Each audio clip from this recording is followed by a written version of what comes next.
ගෞරවනීය නායක මාහිමිපාණන් වහන්සේ රත්තුක පූජනීය මහා සංඝරත්නයන් අවසරයි ශ්‍රද්ධා සම්පන්න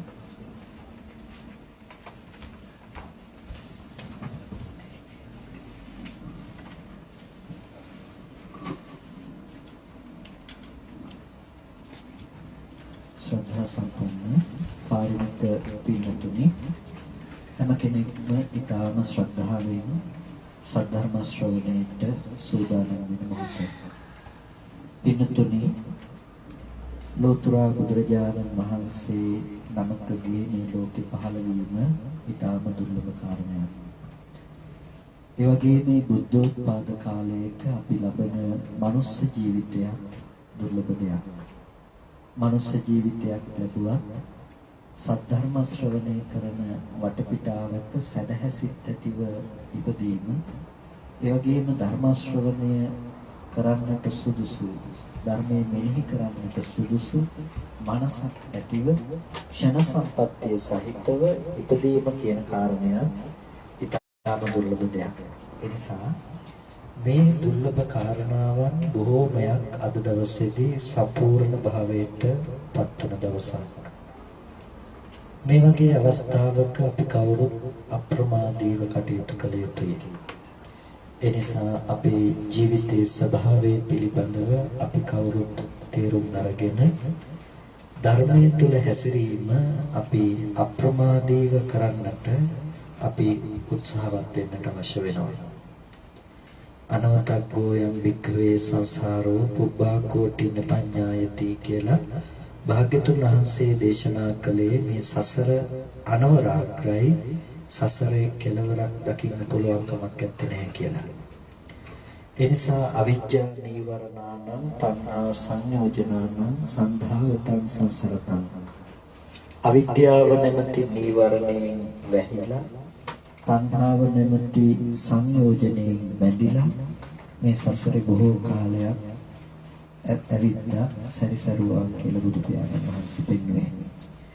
එනිසා අවිද්‍යාව නීවරණයෙන් වැහිලා තණ්හා සංයෝජනයෙන් බැඳිලා මේ අනවරාග සසර ගමනක යන අපිට මේ දුක කෙලවරක් කරන්නට පුළුවන්කම තියෙන්නේ අපි විසින් සිදු කරගනු ලබන උතුම් ධර්ම අවබෝධය තුළ ධර්මයේ පිළිබඳව අපි තේරුම් ගැනීම තුළ ධර්මය අවබෝධ කරගන්නවා කියන එකෙන් අදහස් කරන්නේ වෙන දෙයක් පිළිබඳව දැන ගැනීම නෙමෙයි අපේ ජීවිතයේ යථාර්ථය තේරුම් ගැනීමයි. අපි ජීවත් වෙන තැන තියෙන ඇත්ත ස්වභාවය පිළිබඳව යම් කෙනෙක් අවබෝධ කරගන්නවා නම් ඒක තමයි ඒ යථාර්ථ අවබෝධය. නැතිනම් ඒක ලෝකේ පවතින ඇත්ත ස්වභාවය භූත ස්වභාවය හැටියට පෙන්වනවා.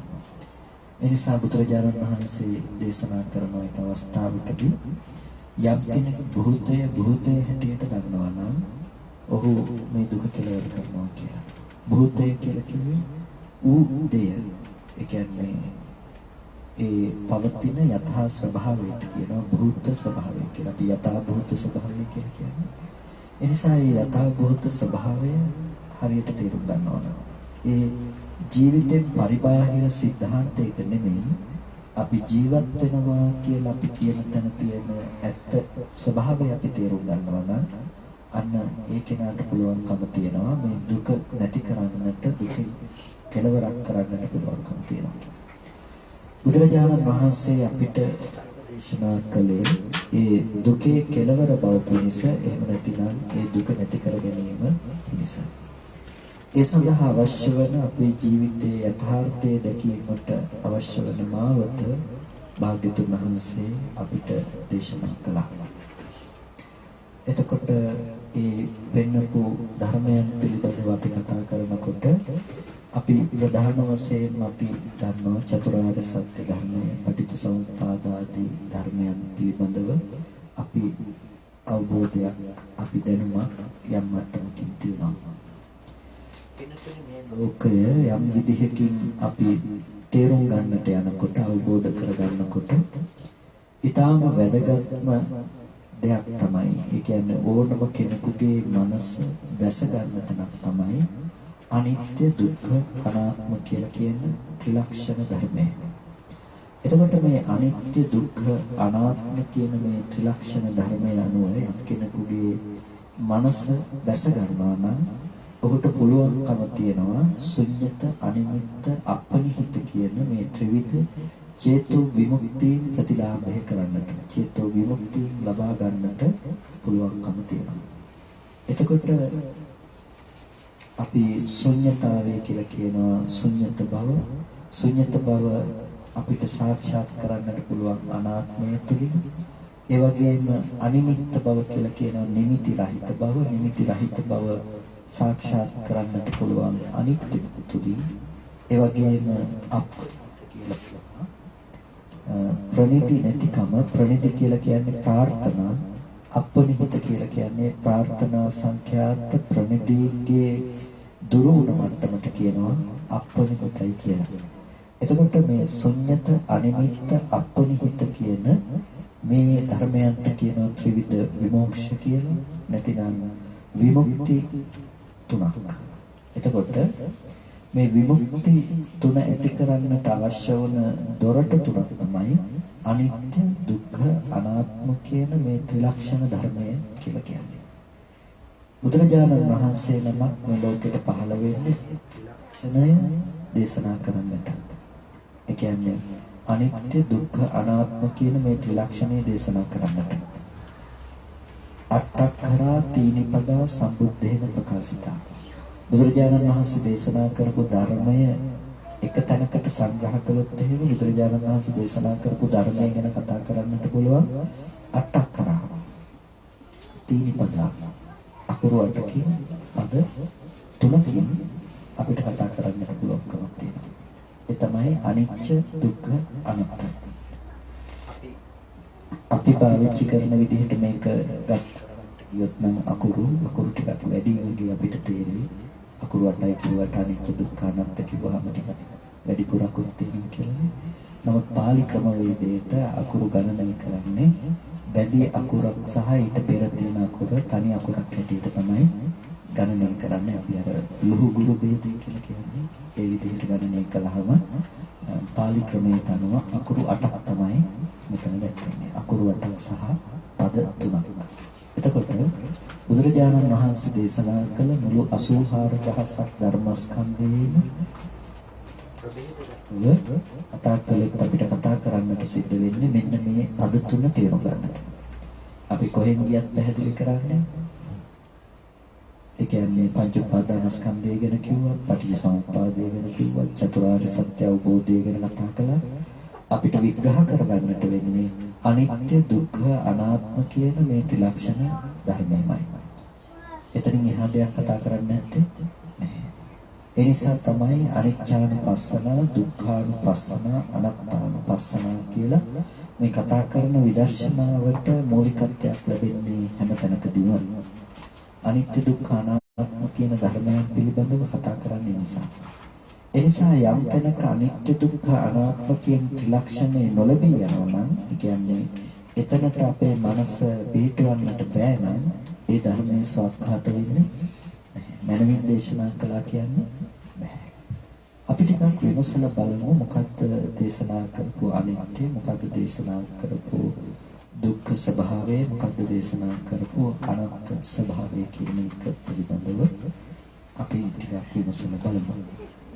බුදුරජාණන් වහන්සේ අපිට දේශනා කළා අනිත්‍ය නැතිනම් අපි පාවිච්චි කරනවා අනිච්ච කියලා පාලි වචනේ විදිහට මේ අනිත්‍ය ස්වභාවය, අනිත්‍ය වෙලා යන ස්වභාවය කුමක් නිසාද කියලා පටිසම්භිදා මග්ග ප්‍රකරණයේ පැහැදිලි වෙනවා. උපාද වයත්තේන අනිච්ච. උදේවැය තමයි අනිත්‍ය කියලා කියන්නේ. ඒ කියන්නේ හේතු නිසා සකස් වෙන අර්ථය සහ හේතු නැති වෙනකොට නිරුද්ධ වෙන නිසා කියනවා කියලා. එතකොට අනිත්‍ය කියලා කතා කළේ හේතු නිසා සකස් වෙන ස්වභාවය, හේතු නැති වෙනකොට නැති වෙලා යන ස්වභාවය නිසා. අනිත්‍ය කියන එක භාග්‍යතුන් වහන්සේ පැහැදිලි කරන්නට ගියේ මේ ලෝකේ කැඩිලා බිඳිලා විනාශ වෙලා කියන එකෙන්ම නෙමෙයි. ඒ කියන්නේ අපි අපි අද අනිත්‍ය කියන එකක් හඳුනගෙන තියෙනවනේ. ඒ කියන්නේ තියෙන වස්තුවක ඇති දෙයක නැති බව අපි අනිත්‍යයක් කියලා හඳුනගෙන තියෙනවා. ඇති දෙයක නැති බව අනිත්‍ය බවට පත් වෙන්නේ නැහැ. අනිත්‍ය බවට පත් වෙන්නේ නැහැ කියලා කියන්නේ ඒකේ ලෝකෙ තුල අනිත්‍යයක් වෙන්න පුළුවන්. ලෝකය කතා කරන්නේ නැතිවීම කියන කාරණේ වැයක් වෙන්න පුළුවන්. මේ මේසේ තියෙන මේසේ නැති වෙලා යනවා, කැඩිලා බිඳිලා දිරලා යනවා කියන එකෙන් නෙමෙයි අනිත්‍ය කියන කතාව බුදුරජාණන් වහන්සේ කතා කරන්නේ. එතකොට ගස්ගල් ගෙවල් දොරවල් නැති වෙලා යනවා, මිනිස්සු මැරිලා යනවා, ඉපදුණු මිනිස්සු කියන තැනින් නෙමෙයි අනිත්‍ය කියන එක ගැන කතා කරන්නේ. අපි සබ්බේ සංඛාර අනිච්චාති, සියලු සංස්කාර ධර්මයන් අනිත්‍යයි කියන එක අපි තමයි දේශනා කළේ. ඒ අනිත්‍ය තුල දේශනා කළේ මේ ලෝකේ තියෙන සියලුම ධර්මයන්ගේ අනිත්‍යය. ඒ කියන්නේ යම් කිසි දෙයක හටගන්න ස්වභාවය සහ වැය වෙන ස්වභාවය තමයි දේශනා කළේ. මොකද මේ ලෝකේ මිනිස්සු ඉපදෙනවා මැරෙනවා කියන එක දේශනා කරන්න බුදුරජාණන් වහන්සේ නමක් ඕනේ නෑ. ලෝකේ කාටවත් පේනවා. ඒ වගේම ගස් කොළන් තියෙනවා. මේ තියෙන දේවල් ඇති වෙලා නැති වෙලා යනවා කියන එක කියන්නට වෙනමම බුදුරජාණන් වහන්සේ අපිට කතා කළේ ඊටාම ගැඹුරු සන්දර්භයකින්. ඇස නිට්ටයද අනිත්‍යද? රූපය නිට්ටයද අනිත්‍යද? ඇහැ අනිත්‍යයි, රූපය අනිත්‍යයි, චක්කු විඥානය අනිත්‍යයි. මේ ටිකේ අනිත්‍ය කියන කතා කරනකොටම කෙනෙක් නිවන් අවබෝධ කරගත්තා. ඒකේ තරම් ගැඹුරු කතාවක්. ඒ කියන්නේ අනිත්‍ය ධර්මයේ පිළිබඳව අපි ලබන අවබෝධය ඊටාම ගැඹුරු අවබෝධයක් කියලා කියන්නේ. ඇහැ නැති වෙලා යනවා කියන එක අපිට සාමාන්‍ය ලෝකෙට නොපෙනෙන දෙයක්. රූපේ නැති වෙලා යනවා කියන එක සාමාන්‍ය ලෝකෙට නොපෙනෙන දෙයක්. අපිට හිතේ අපිට ඇහැ රූප නැති වෙනවා කියලා පේනවනේ කියලා. ඇහැ මිනිස්සෙක් ඉපදිලා මැරිලා යනකොට ඇහැ නැති වෙනවනේ කියලා. මේ කතා කරන්නේ ඒ ඇහැ පිළිබඳව නෙමෙයි. මේ ශාසනයේ ඇස සහ රූපයේ අනිත්‍ය පිළිබඳව කතා කරන්නේ ඊටාම සියුම් මට්ටමට ගිහිල්ලා. ඊටාම සියුම් මට්ටමට ගිහිල්ලා කියන්නේ ඇස සහ රූපය විග්‍රහ කරනකොට බුදුරජාණන් වහන්සේ ඒ සඳහා පාවිච්චි කරන වචන ටික ඊටාම සංකීර්ණ, ඊටාම ගැඹුරු අර්ථයක් ප්‍රකාශ කරන්නේ. ඇහැ කියලා දේශනා කරන චක්කායතන රූපේ විස්තර කරනකොට බුදුරජාණන් වහන්සේ දේශනා කරනවා යම් කිසි කෙනෙකු ඇහෙන් රූපේ දකින්නවා කියන තැන ඇහැට කියනවා ඇහැ අනිදස්සනයි, ඇහැ දකින්න බෑ කියලා. ඇහැ දකින්න පුළුවන්ද? ඇහැ දකින්න බෑ. ඇහැට අනිදස්සනයි කියන නිසා. ඇයි ඇහැ දකින්න බෑ කියලා කියන්නේ? ඇහැට දකින්න පුළුවන් රූපයක් නැසක ඇහැට ඇහැ දකීමේ හැකියාවක් ඇත්තේ නැහැ. මම ඔකට කියන්නේ අපි කණ්ණාඩි ඉස්සරහට ගියපුවාම අපිට ඇහැ බලන්න පුළුවන් නේ. ඒ පේන්නේ ඇහැද? නෑ, ඒ පේන්නේ රූපය. හොඳම දේ තමයි කලවර වෙලාවකට කණ්ණාඩි ළඟට යන්න කියලා මම කියන්නේ. ඇහැ පේනවද? නෑ. එහෙනම් ටෝච් එක පත්තු කරන්න වෙනවා. ටෝච් එක කණ්ණාඩියට ගැහුවට ඇහැ පේන්නේ නෑ. ඇහැ පැත්තට පත්තු කරගත්තාම එළියට දැම්මහම අපිට ඒ වැටෙන එළිය නැවත කණ්ණාඩියට පත්ත කරලා එතනින් එන පරාවර්තනාලෝකය ආයෙත් ඇහැට දාගන්න වෙනවා.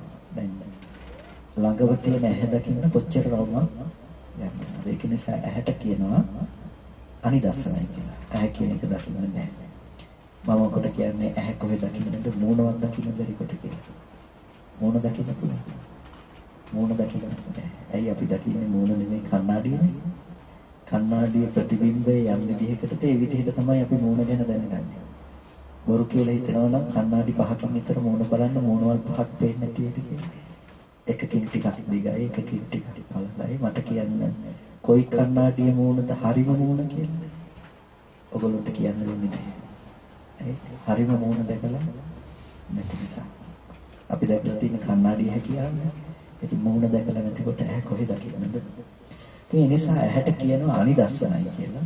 ඒ වගේම තව වචනයක් තියෙනවා සප්පටිගයි. ඇහැට ගැටෙන්න පුළුවන් දෙයක්. ඒ කියන්නේ ඇහි තියෙන ප්‍රසාදවත් උපවත් භාවයට බාහිර පවතින වර්ණ සටහනක් ඇවිල්ලා ඇහැට පතිත වෙන්න පුළුවන්කම තියෙනවා. එතකොට ඒ නිසා ඇහැට කිව්වා සප්පටිගයි කියලා. එතකොට අනිදස්සන සප්පටිග ඇහැට රූපයේ ස්වභාවය තමයි රූපේ දකින්න පුළුවන්. වර්ණ රූපේ දකින්න පුළුවන්. ඒක කියනවා සනිදස්සන කියලා.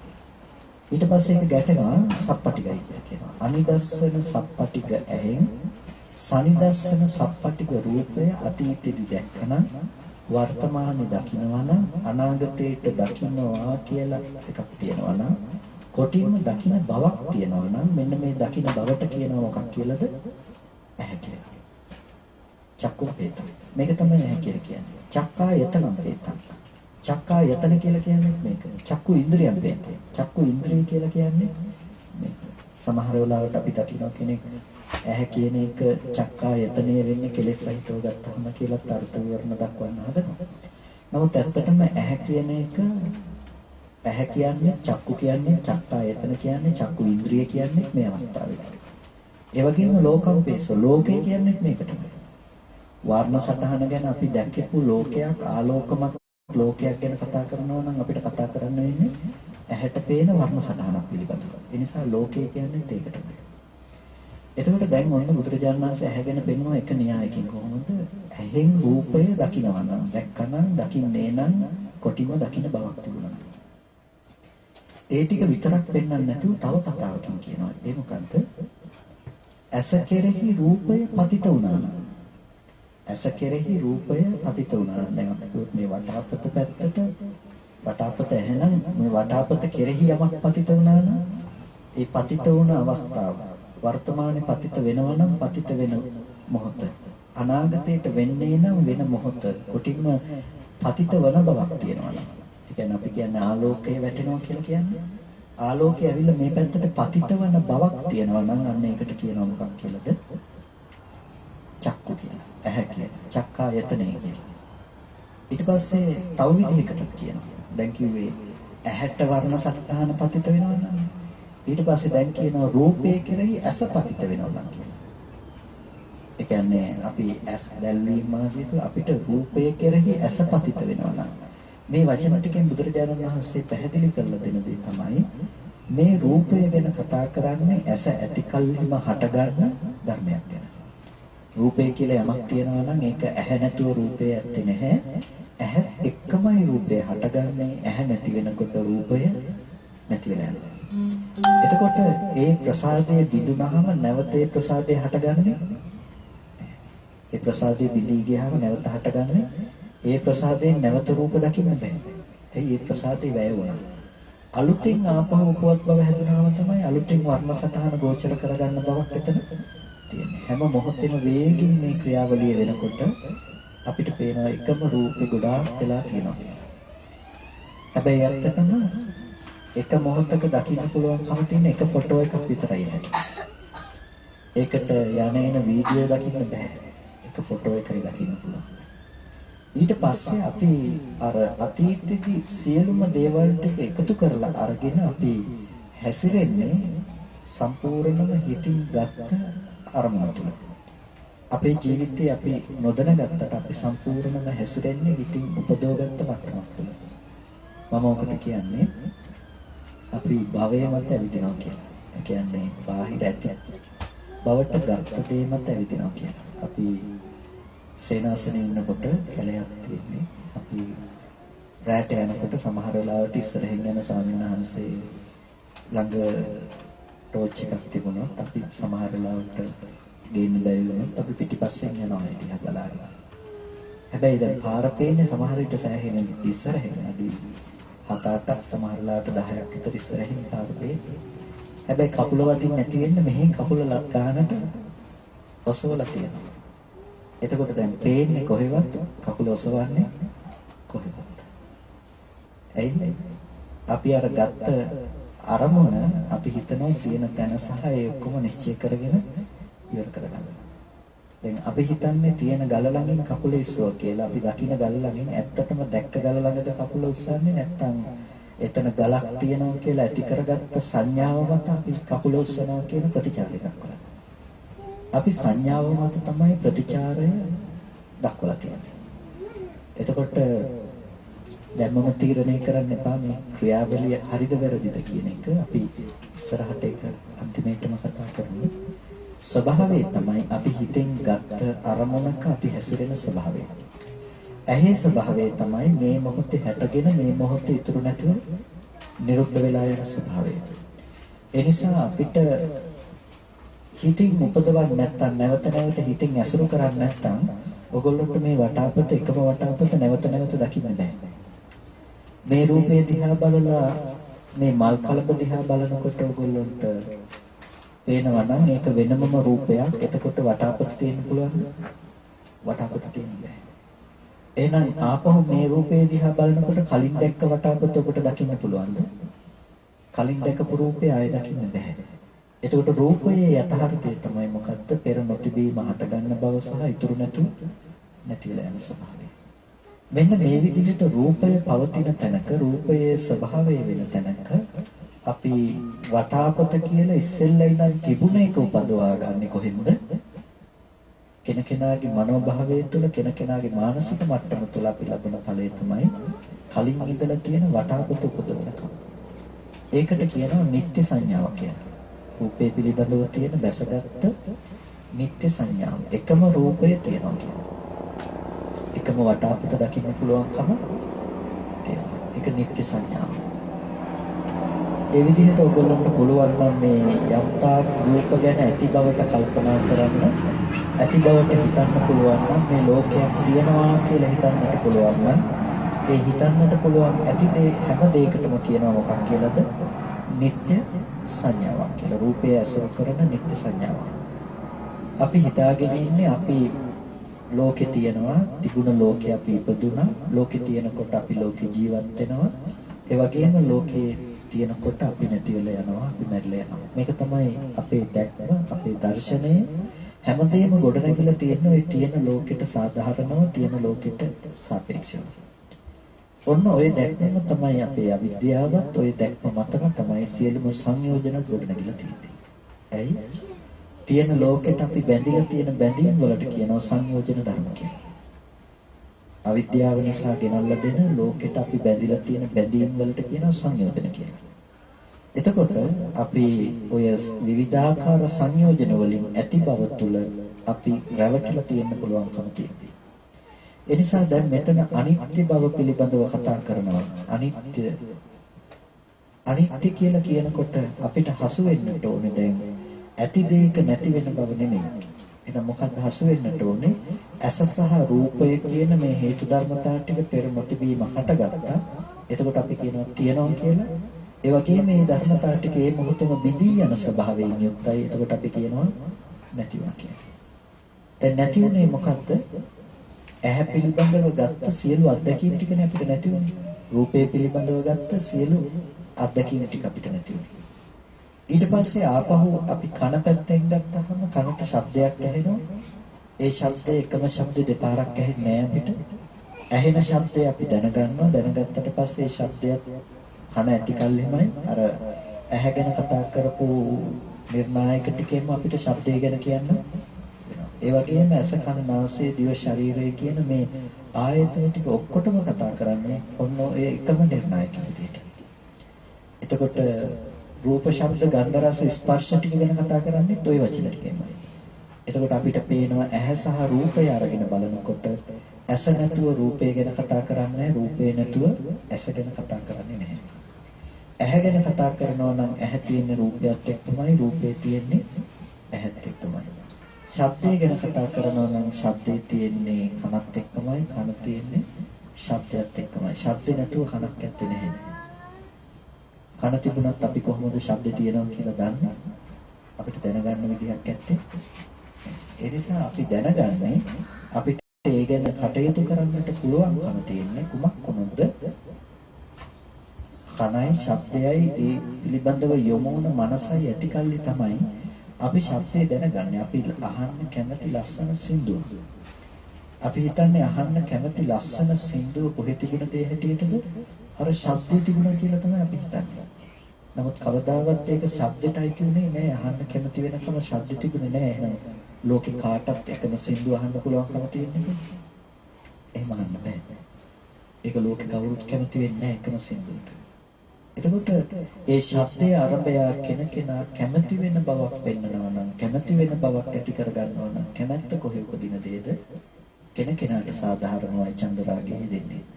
කෙනෙක් කැමති වෙන්න පුළුවන්, කෙනෙක් අකමැති වෙන්න පුළුවන්කම තියෙන නිසා.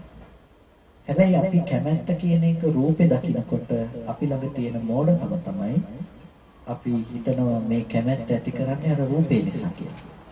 ඒ නිසා අපිට හැමදාම කැමැත්ත ඉෂ්ට කරගන්නට නම්, කැමැති දේ ලබන්නට නම් අපිට ඕන වෙනවා මොකද්ද? අර රූප, ශබ්ද, ගන්ධ, රස, ස්පර්ශ ටික අපිට ඕන වෙනවා. අපිට ඒක අනුව ජීවත් වෙන්න. දැන් කැමැති දේ හොයන්නේ අපි ඒකයි. අපි හීනෙන්වත් හිතන්නේ නැහැ ඔය පැත්තෙන් කවදාවත් කැමති දේ අපිට ලැබෙන්නේ නැහැ කියන එක. ඇයි අපිට ගෙනල්ලා දෙන්නෙම අපි කැමති දේවල් තියෙන්නේ කොහෙද? මේ රූප, ශබ්ද, ගන්ධ, රස, ස්පර්ශ කියන මේ දේවල් වල කියලා. ඒ නිසා අපේ ජීවිතේ ගොඩනැගිලා තියෙනවා සම්පූර්ණම රූප, ශබ්ද, ගන්ධ, රස, ස්පර්ශ කියන මේ ධර්මයන් හොයන පැත්තට. අන්න එහෙම ඉන්න ලෝකයකට තමයි බුදුරජාණන් වහන්සේ අනිත්‍ය ගැන කතා කළේ. මොකද්ද? ආයතනයක් ඒ මොහොතේ හටගෙන නිරුද්ධ වෙනවා. රූපය කියන එක ඒ මොහොතේ හටගෙන නිරුද්ධ වෙනවා. ဒုတိ ද්වය සූත්‍රයේදී චක්කුම් අනිච්ඡං සංකතං විපරිණාමං. ඇහැ කියන එක අනිත්‍ය ධර්මයක්, සංකත හේතු නිසා සකසන දෙයක්, වෙනස් වෙන දෙයක්. රූපය කියන එක අනිත්‍ය දෙයක්, හේතු නිසා සකසන දෙයක්, වෙනස් වෙන දෙයක්. ඇහැයි රූපයයි කියන හේතු අනිත්‍ය නම් චක්කු විඥානේ නිට්ටය වෙන්න පුළුවන්ද? චක්කු විඥානේ නිට්ටය වෙන්න බෑ. ඒකෙන් රූප දැනගන්න හිත නිට්ටය වෙන්න බෑ. ඒ ටික මේ හේතු ටික ඇති කල්ලි තියෙන එකක්, ඵලයේ තියෙන්නේ හේතු ටික තියෙන කල් එකයි. දැන් හේතු ටික නැති වෙනවා නම් ඵලෙ නැති වෙලා යනවා. අන්න ඒකට කියනවා අනිත්‍ය ධර්මය කියලා, අනිත්‍යයක් කියලා. එතකොට මේ අනිත්‍ය අපිට සැප ගේනවද, දුක ගේනවද කියන එක අදාළ නැහැ අනිත්‍ය කියන ධර්මයට. ඔය ටික ආයතන ඔක්කොටම බහලලා බලන්නකෝ, ආයතන 6ටම ඔය කාරණා. එතකොට ඔය ආයතන 6ේම ස්වභාවය පෙරම තිබීම හටගෙන ඉතුරු නැතුව නැති වෙලා යන ස්වභාවය. වෙනතුනේ අන්න ඒ ස්වභාවයේ තේරුම් ගන්න කෙනාට කියනවා අනිත්‍ය තේරුම් ගන්නවා. අනිත්‍ය කියන එක අවබෝධ කරනවා කියනවා. එතකොට අනිත්‍ය කියන එක අවබෝධ කරගත්තොත් කෙනෙකුට එයාට ලෝකේ නිත්‍ය සංඥාව නැති වෙලා යනවා. නිත්‍ය සංඥාව දුරු වෙනවා. නිත්‍ය සංඥාව කියලා කියන්නේ මේ ලෝකේ තියෙනවා කියලා හිතාගෙන ඉන්නකම නැති වෙලා යනවා. ඒකෙන් කිව්වේ දැන් මේ එකම වටාපත දකින්න පුළුවන් කියලා අපි හිතුවනේ. අන්න ඒ ගතිය නැති වෙලා යනවා. මේකෙන් කියන්නේ රැවටෙනකම නැති වුණා කියලා නෙමෙයි, එකම වටාපත එක දිගටම තියෙනවා කියලා හිතනකම නැති වෙලා ගියා කියන්නේ. ඊට පස්සේ ඕකත් එක්කම එකට බැඳිලා තියෙන දේ තමයි ආත්ම සංඥාව කියන එක. නිත්‍ය එකත් එක්කම නිත්‍ය සංඥාවත් එක්කම එකට බැඳිලා තියෙන දේ තමයි ආත්ම සංඥාව කියන්නේ. ආත්ම සංඥාව කියලා කියන්නේ පුද්ගලයේ ආත්ම භාවයක් තියෙනවා කියලා ගත්තකම. වටාපත එළියේ තියෙනවා නම් අපි ඒක ඇතුලේ තව කතාවක් කියනවා. මොකද්ද? වටාපත දකින්න පුළුවන් මම මේ පැත්තේ, පුද්ගලයෙක් මේ පැත්තේ ඉන්නවා කියන එක. හෙට ඇවිල්ලා බලලා මේ ධර්මාසනේ මේ විදිහටම තිබුණොත් ඔයගොල්ලෝ කියයි ඊයේ තිබුණු ධර්මාසනේ අදත් තියෙනවා කියලා. හැබැයි ඒක ඇතුලේ තව කතාවක් කියනවා. මොකද්ද? ඊයේ ඉඳලා මම ජීවත් වෙනවා කියලා. ඊයේ ධර්මාසනේ දැක්ක මං හිටියා කියන එක නේකින් කියන්නේ. එතකොට ඒකෙන් තියෙන දේ තමයි අපි හැම වෙලාවකදීම බාහිරයේ අනුව කතා කළාට අපි රැස් කරගෙන තියෙනවා ආත්ම භාවයක්. Taman ජීවත් වෙනවා කියන එක අරමුණෙන් අරමුණට අපි ස්ථාවර කරගෙන ඉන්නවා. ඒ නිසා අපිට සියුම්ම මට්ටමේ ඉඳලා රළු මට්ටමට එනකම් මේ ලෝකේ අවුරුදු 50ක් 60ක් ජීවත් වෙච්ච මම ඉන්නවනේ. එතකොට ඔක කයේ හැකියාවෙන් ඉවත් වෙලා ගියාට පස්සේ බොහෝ කාලයක් තිස්සේ කරපු දේවල් කියපු දේවල් හිතන්න පුළුවන්කම ඇති වෙනකොට අපිට ඒ මට්ටමෙත් මම ජීවත් වෙලා තියෙනවා. එතකොට මම කියන ආත්ම සංකල්පේ නොසිඳී පැවැත්මක් විදිහට අපිට හම්බ වෙනවා. අයි හිතට පේන්නේ එයාගේ ස්වභාවය පෙන්වලා දෙන්න පුළුවන් කමකට එයා දක්ෂ නැහැ. හටගෙන නිරුද්ධ වෙනවා කියන එක එයාට සාධාරණව, එයාට සාපේක්ෂව ඒක බොරුවක් වෙලා. ඒ නිසා එයා හිතනවා හැමදේම බාහිර දෙයට සාපේක්ෂව තමන් මේ පැත්තේ ඉන්නවා කියලා. මම ඔකට කියන්නේ ඔබට සිද්ධ වුණොත් එහෙම අද මෙතන බණ ඇහුවා කියන එක කාට හරි ඔප්පු කරලා කියන්නේ කොහොමද කියන්නේ? මෙතන බණ ඇහුවා කියන එක කාට හරි ඔප්පු කරලා කියන්න උනොත් ඔයගොල්ලෝ කොහොමද කියලා දෙන්නේ? ඔයගොල්ලෝ කියයි මෙතන ඉන්න අය ගැන කියයි, ඉන්න අය මෙතන ඔයගොල්ලෝ හිට ඉන්න කමද? ඔයගොල්ලෝ මෙතෙන්ට ආපු කම නෙමෙයිනේ. ඒ කියන්නේ මෙතන හිටියා කියන එක ඔප්පු කරලා කියන්න ඕන. ඔගොල්ලෝ කොහොමද ඔප්පු කරලා කියන්නේ? කියපු බණ Tamanද? නෑ ඒක තමයි නෙමෙයි. එහෙනම් Taman එක්ක හිටපු අය ගැන කියයි හිටපු අය Tamanද? හිටපු අය Taman නෙමෙයි. එක්ක විඳපු දේවල් කියයි විඳපු දේවල් Tamanද? නෑ දේවල් Taman නෙමෙයි. එහෙනම් Taman කවුද? Taman දැකපු දේ තුලත් නැත්තම් අහපු දේ තුලත් නැත්තම් විඳපු දේවල් තුනක් නැත්තම් Taman කොහෙද? Taman ඉන්න බව කවදාවත් පෙන්වන්න බෑ අපිට. හැබැයි මේ දකින්න බවම නෙමෙයි අපි Taman කරගෙන තියෙන්නේ. රූපේ දකිනවා නම් මේ දකින්න රූපේ එළියේ තියෙනකොට රූපේ දැකලා තියෙන කවුද? මේ පැත්තේ ජීවත් වෙන මම. එතකොට ඊළඟට ශබ්දයක් ඇහෙනකොට ඒ රූපේ දැකපු මම තමයි ශබ්දෙත් අහන්නේ. ඊට පස්සේ ආපහු ගඳ සුවඳක් දැනෙනවා නම් අර රූපේ දැකපු ශබ්ද අහපු මම තමයි මේ ගඳ සුවඳ විඳින්නේ. රසයක් දැනෙනවා නම් අර රූප දැකපු ශබ්ද අහපු ගඳ සුවඳ විඳපු මට තමයි මේ රසය දැනෙන්නේ. හිතපැත්තෙන් මොකද වෙලා තියෙන්නේ? අරමුණක් ගන්න තමන්ව නිර්මාණය වෙලා. තමන්ව එකට රැස් වෙලා තියෙනවා. එතකොට මේ රැස් වෙනකොට අපි කියනවා ආත්ම සංඥාව, පුද්ගල සංඥාව රැස් වෙනවා කියලා. එතකොට හැම තැනකම ආත්ම දෘෂ්ටිය තමන්ට පැවතිලා තියෙනවා. ආත්ම දෘෂ්ටිය කියන එක දෙපැත්තකින් එනවා. අපිට හිතනවා මේ පේන රූපෙත් ඇතුලේ මේ වගේම ආත්මයක් ඉන්නවා කියලා. හැබැයි ඒ වගේම වැඩිපුරම අපිට තියෙන ගැටලුව තමයි මේ රූප භුක්ති විඳින මේ ලෝකයේ විඳින මම වූ ආත්මයක් එක දිගට ජීවත් වෙනවා කියන්නේ. එක දිගට ජීවත් වෙන්නේ ඔය ආත්මේ මොකක් මතද? රූප, ශබ්ද, ගන්ධ, රස, ස්පර්ශ කියන ටික මත තමයි ඔය මම ජීවත් වෙන්නේ. නැත්තම් ඒක මේ රූපය ඇතුලේ තිබුණේ නැහැ එහෙම ස්වභාවයක්. මම ඔබට කියන්නේ ඔබට මේ වෙලාවේ ෆොටෝ එකක් ගහලා හෙට ඔබ දැක්කොත් මම ඉන්නවද කියලා බලන්නේ නැද්ද? බලනවා. අපි හිතමුකෝ ෆොටෝ එකේ මම ඉන්නවා කියලා බලනවා කියලා. එතකොට මට කියන්න ෆොටෝ එකේ ඉන්න මමද ඇත්ත මම? ෆොටෝ එක බලන මමද ඇත්ත මම? ෆොටෝ එක බලන මම ඇත්ත මම ඉන්න මම ෆොටෝ එකේ ඉන්න මම එතකොට බොරු. එතකොට මේ මම ඉන්නවා කියන මොහොත නෙමෙයි මේ ෆොටෝ එක නෙමෙයි. මම ඉන්නවා කියන මොහොත තමයි මේ ෆොටෝ එක. එතකොට ඒ මොහොතේ තිබුණේ අනාත්ම වර්ණ සටහනක් අනාත්ම රූපයක් නෙමෙයි. අනාත්ම රූපයක් තමයි තිබුණේ. හැබැයි අර ධර්මතාව ටික අනුව අපි රැස් කරගෙන තියෙනවා ආත්ම සංඥාවක් ආත්ම සංකල්පයක්. එළියේ තියෙනවා විඳිනවා කියලා හිතන ගතියත් එක්ක අපි ඇති කරගෙන තියෙනවා ආත්ම සංඥාව. එනිසා මේ ලෝකයේ අපි අත ඔසවනකොට අත ඔසවන කෙනෙක් අපිට හම්බෙලා තියෙනවා. හැබැයි අපි කවදාවත් අතේ එසවීම කියන එක ඇහැට දැකලා නැහැ. ඇහැට දැකලා නැහැ කියලා කියන්නේ ඊතාසියුම අපිට චිත්‍ර ටිකක් විතරයි ඇහැට පතිත වෙලා තියෙන. රූපේ ස්වභාවය ඒක තමයි. චිත්‍ර ටිකක්, වර්ණ සටහන් ටිකක් අර කාටුන් චිත්‍රවල පරණ දේශායන් චිත්‍ර කාටුන් චිත්‍රපටි තියෙන්නේ. එතකොට වේගෙන් යනකොට අපිට පේන්නේ කාටුන් චරිතයක් එහෙට මෙහෙට යනවා වගේ. ඇත්තටම වෙලා තියෙන්නේ මොකද? ෆොටෝ ටිකක් වේගෙන් යන්නේ. අපි කිව්වත් අර ඩෙක් පීස් වල සිද්ධ තියෙන්නේ. එතකොට ඒක අපිට පේන්නේ පුද්ගලයෙක් අතපය ඔසවනවා වගේ. ඇත්තටම තියෙන්නේ නෙගටිව් එකක්. නැතිනම් වෙනමම චිත්‍ර ටිකක් තියෙන්නේ. ඒකනේ චිත්‍රපටි කියලා කියන්නේ. එතකොට චිත්‍ර ටිකක් පටියක් විදිහට තියෙනවා. චිත්‍රපටියක් තමයි මේක. අපිට හැම වෙලාවකදීම අපි ගත්ත අරමුණු ටික මොකද වෙලා තියෙන්නේ? ඒ මොහොතට හටගෙන නිරුද්ධ වෙන ස්වභාවයකින් තියෙන්නේ. ඇහැට පෙනෙන රූපය හටගෙන නිරුද්ධ වෙනවා. ඒක නැවත හට ගන්න පුළුවන් කමක් නැත්තේ නැහැ. ආපහු අලුතෙන්ම තමයි පේන්නේ. හැබැයි පේනකොට හිතලා ඇස්ති මොකක් කියන්නේ? කලින් තිබ්බ එක තමයි මේ තියෙන්නේ කියලා කියන්නේ හිතලා ඇස්ති. ඒකට කියනවා හිතේ තියෙන සංස්කරණ ස්වභාවය කියලා. හිතේ සකස් කරන ගතිය කියලා කියනවා. රැස් කරන ගතිය කියලා කියනවා හිතේකට. එතකොට මේ වටාපත ඔයගොල්ලන්ට පුළුවන් ආපහු දකින්න. ආයෙ දකින්නකොට ඔයගොල්ලෝ කියනවා මේ කලින් තිබුණ වටාපත තමයි කියලා. හැබැයි ඇහැට පෙන්න තියෙන අලුතෙන්ම පාට ටිකක් පේනකොට දැනගන්නේ කලින් තිබුණු වටාපත ගැන නිමිති ටිකක්. අපි හිතනවා දැන් තිබ්බෙත් කලින් තිබුණු වටාපතමයි කියලා හිතාගන්නවා. හිතාගන්න එකක් සිද්ධ වෙලා තියෙනවා එක පැත්තකින් මොකද්ද? දැන් කලින් තිබුණු වටාපතම තාම තියෙනවා කියලා රැස් කරගත්තා. ආයෙත් දකින්නකොට ආයෙත් කලින් මොහොතේ තිබුණු වටාපත තමයි ආයෙත් තියෙන්නේ. ඔයගොල්ලන්ට ඒ තියෙන වටාපත එක දිගට බලාගෙන ඉන්න පුළුවන් පැය ගානක් වගේ. ඇත්තටම පැය ගානක වටාපත ඔයගොල්ලන්ට පේනවද? පේන්නේ නැහැ.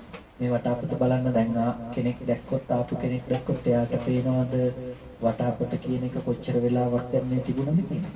ඒක බැලුවට පේන්නේ නැහැ. හැබැයි ඔයගොල්ලෝ දන්නවා. එතකොට ඔයගොල්ලන්ට දන්නේ පේන රූපය ඇවිල්ලා කියන්නේ නැහැ මෙච්චර වෙලාවක් තිබුණා කියලා.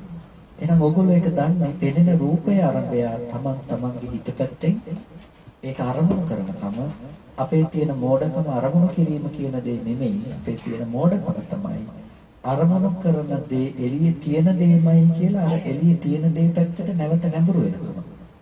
ඒකට කියනවා අපේ විඥාණය අපේ මනස රූපය ඇසුරු කරනවා කියන්නේ. එනිසා අනේපික සිටුතුමා එක් අවස්ථාවකදී දැඩි ගිලන් බවට පත් වෙන රෝගී බවට පත් වුණාම සරියුත්තරුන් වහන්සේට පණිවිඩයක් යවනවා. අනේ මම රෝගී බවට පත් වෙලා ඉන්නේ කියන එක කියලා. ඒ වෙලාවේදී සරියුත්තරුන් වහන්සේ අනේපික සිටුතුමා මුණ ගැහෙන්නට එනවා. මුණ ගැහෙන්නට ඇවිල්ලා අනේපික සිටුතුමාට කෙටියෙන් ධර්ම දේශනාවක් කරනවා. ඒ වෙලාවේදී සරියුත්තරුන් වහන්සේ කියනවා ගැහැවිය ඔබේ හිතට රූපය ඇසුරු නොවේවා. ඔබේ සිතට ඇස ඇසුරු නොවේවා. ඔබේ සිතට චක්කු සංපස්සය ඇසුරු නොවේවා. චක්කු සංපස්සයෙන් උපන් වේදනාව ඔබේ සිතට ඇසුරු නොවේවා. ඔබේ හිතට විඥානය චක්කු විඥානය ඇසුරු නොවේවා කියලා. එතකොට දැන් ඇස රූපය චක්කු සංපස්සයෙන් උපන් වේදනාව නිසා උපන් සංඥාව චක්කු විඥානය මේකක්වත් ඇසුරු වෙන්න එපා කියලා. එතකොට මොකද්ද මේ ඇසුරු වෙනවා කියලා කියන්නේ? ඇස ඇසුරු වෙන්න එපා කිව්වේ ඇස ඇසුරු වෙනවා කියන්නේ මොකද්ද? ඇහැ හටගෙන නිරුද්ධ වුණ තැනක අපි රූපය ගැන දකින දැක්මක් තියෙනවා නම් රූපය දකින ඇහැක් අපිට තියෙනවා නම් අන්න එතකොට කියනවා අපේ හිත මොකක් ඇසුරු කරගත්තද? ඇහැ ඇසුරු කරගත්තා කියලා. රූපය හටගෙන නිරුද්ධ වුණ තැනක අපිට රූපය තියෙනවා කියලා හිතෙනවා නම් අන්න ඒකට කියනවා මොකක් කියලාද? අපේ හිත රූපය ඇසුරු කරගත්තා කියලා. රූපය නැහැ නමුත් රූපය ඇසුරු කරගෙන පවතිනවා. ඇස නැහැ ඇස ඇසුරු කරගෙන පවතිනවා. එතකොට කියනවා විඥාන ඨිතියක් වුණා කියලා. විඥාණයට එල්ලෙලා තියෙන විඥාණය පිහිටන්නට තැනක් වුණා. රූපය හටගෙන නිරුද්ධ වුණ තැන ගැන අවබෝධයක් තිබුණේ නැහැ. ඇහැ හටගෙන නිරුද්ධ වෙන තැන අවබෝධයක් තිබුණේ නැහැ. ඇස සහ රූපය පිළිබඳව අවබෝධයක් නොතිබුණු නිසා ඒක විඥාන ඨිතියක් බවට පත් කරගත්තා. ඒක අපි හිත පවත්වන්න පුළුවන්. දැන් පේන රූපය ආරම්භය හිත පවත්වන්න පුළුවන්. එතකොට මොකද වෙලා තියෙන්නේ? එක පැත්තකින් මේ ඉන්ද්‍රිය පහකින් යුක්ත මම ඉන්ද්‍රිය පහකින් යුක්ත පුද්ගලයෙක් මේ පැත්තේ ඉන්නවා. දැන් වැඩි නැහැ. ඉන්ද්‍රිය පහකින් යුක්ත පුද්ගලයෙක් මේ පැත්තේ ඉන්නවා. ඉන්ද්‍රිය පහකින් යුක්ත පුද්ගලයෙක් මේ පැත්තේ ඉන්නවා කියලා කියන්නේ දැන් ඇහැටයි රූපෙ ගැටෙන්නේ. රූපය ආරම්භය තමයි හිතලා දැනගන්නේ. දැනගන්නේ කවුද? අර සද්ද අහන්න පුළුවන්, ගඳ සුවඳ විඳින්න පුළුවන්, රස ස්පර්ශ විඳින්න පුළුවන් මම තමයි මේක දැනගන්නේ. එතකොට වටාපත කියලා දැනගන්න තැන ඉන්ද්‍රිය අනිත් ඉන්ද්‍රිය වලිනුත් යුක්ත මම තමයි.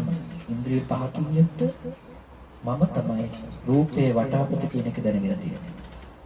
සද්දය ඇහෙනකොට අනිත් ඉන්ද්‍රිය ඔක්කොම තියෙන මම තමයි මේක දැනගෙන තියෙන්නේ.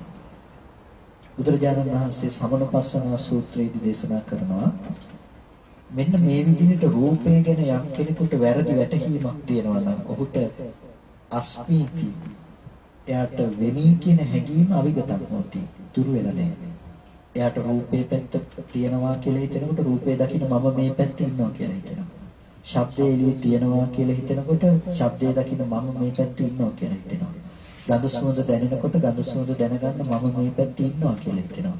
රස දැනගන්නකොට රස දැනගන්න මම මේ පැත්තේ ඉන්නවා කියලා හිතෙනවා. අස්මීති තස්ස අවිගතේ.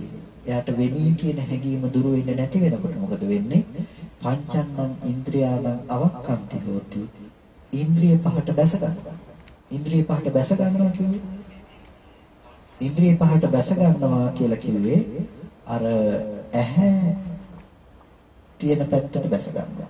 කන තියෙන පැත්තට බැස ගන්නවා. ඒකෙන් කියන්නේ මොකද්ද? ඇස කන නාසය දිව ශරීරයේ තියෙන පුද්ගලයෙක් තමයි මේක දැනගන්නේ කියන මට්ටමින් අපිට ඉන්ද්‍රිය පහකින් යුක්ත මාව හදලා තියෙනවා. දැන් ඔයගොල්ලන්ට මම කියලා හිතනකොට මේ අඩි 5ක 6ක ඇඟක් ඇස් දෙකකින් රූප බලන, නාසයෙන් ගඳ සුවඳ, දිවෙන් රස, කයෙන් ස්පර්ශ, කනින් ශබ්ද විඳින මම ඉන්නවා කියලා හිතනවනේ. ඒ මම මොන විදිහේ මම කෙනෙක්? ඒ මම කියන එක අපිට මේ ඉන්ද්‍රිය අපරිමිතයි. ඒ කියන්නේ ඉන්ද්‍රිය එකක්වත් අඩු ඇත්තේ නෑ. මේ ඔක්කොම තියෙන මාව තමයි අපිට හම්බෙලා තියෙන්නේ. මේ ඉන්ද්‍රිය ඔක්කොම එකපාර අපිට දැනගන්න බෑනේ. එහෙනම් මේ ඔක්කොම තියෙන මාව කියන එක තුළ අපිට පුද්ගල භාවය ගෙනල්ලා දීලා තියෙන්නේ අවිද්‍යාවේ ප්‍රතිඵලයක් විදියට. නොදන්නකම. මොකක් නොදන්නකමද? අපි දැක්කේ නෑ මේ එකක ඒ මොහොතේ හිත උන හටගෙන නැති වෙන බව. රූපය හටගෙන නිරුද්ධ වුණ බව දැක්කේ නෑ. කන කියන එක හටගෙන නිරුද්ධ වුණ බව අපි දැක්කේ නෑ. දැක්කේ නැති නිසා නැවත නැවතත් එකම රූපේ පැත්තට අපිට නැඹුරුණා. වෙනතුනේ අපි ලෝකේ තියනවා කියලා කියන්නේ ඔකට. අපි ලෝකේ කියලා කියන්නේ ඔය පවතින මට්ටම ලෝකෙත් ඇති බවට අපි ගන්න කෙලෙස්හගත මට්ටමටම තමයි. අපි හටගෙන නිරුද්ධ වුණ බව ගැන අපිට අවබෝධයක් ඇත්තේ නැහැ. ඒ නිසා තමයි ඔබ තියෙන gedara ගැන දැන් මෙනෙහි කරන්නේ. ඇත්තටම ඔබ හිතන්නේ තියෙන gedara ගැනද? තියෙන gedara ගැන හිතන්න පුළුවන් කමක් නැත්තේ නැහැ. දැන් ඔබ දැනගන්න gedara ගැන හිතනවා කියලා ඔබේ සංස්කාව තුළම උපදවන දෙයක් පිළිබඳවයි ඔබ දැනගන්නේ. වේදනා සංඥා කියන දේවල් තුලින් ගෙනල්ලා දෙන දේකුයි දැනගන්නේ. හැබැයි ඔබ හිතනවා gedara ගැන දැනගත්තා කියලා. gedara ගැන දැනගන්නවා නම් ඔබට මෙතන ඉඳලා හිතන්න පුළුවන් වෙන්න ඕනේ එහෙ මොකද වෙන්නේ කියලා. එහෙම හිතන්නේ නැහැ. එහෙනම් ඔබ gedara ගැන හිතනවා කියලා හිතන්නේ මොකක් ගැනද?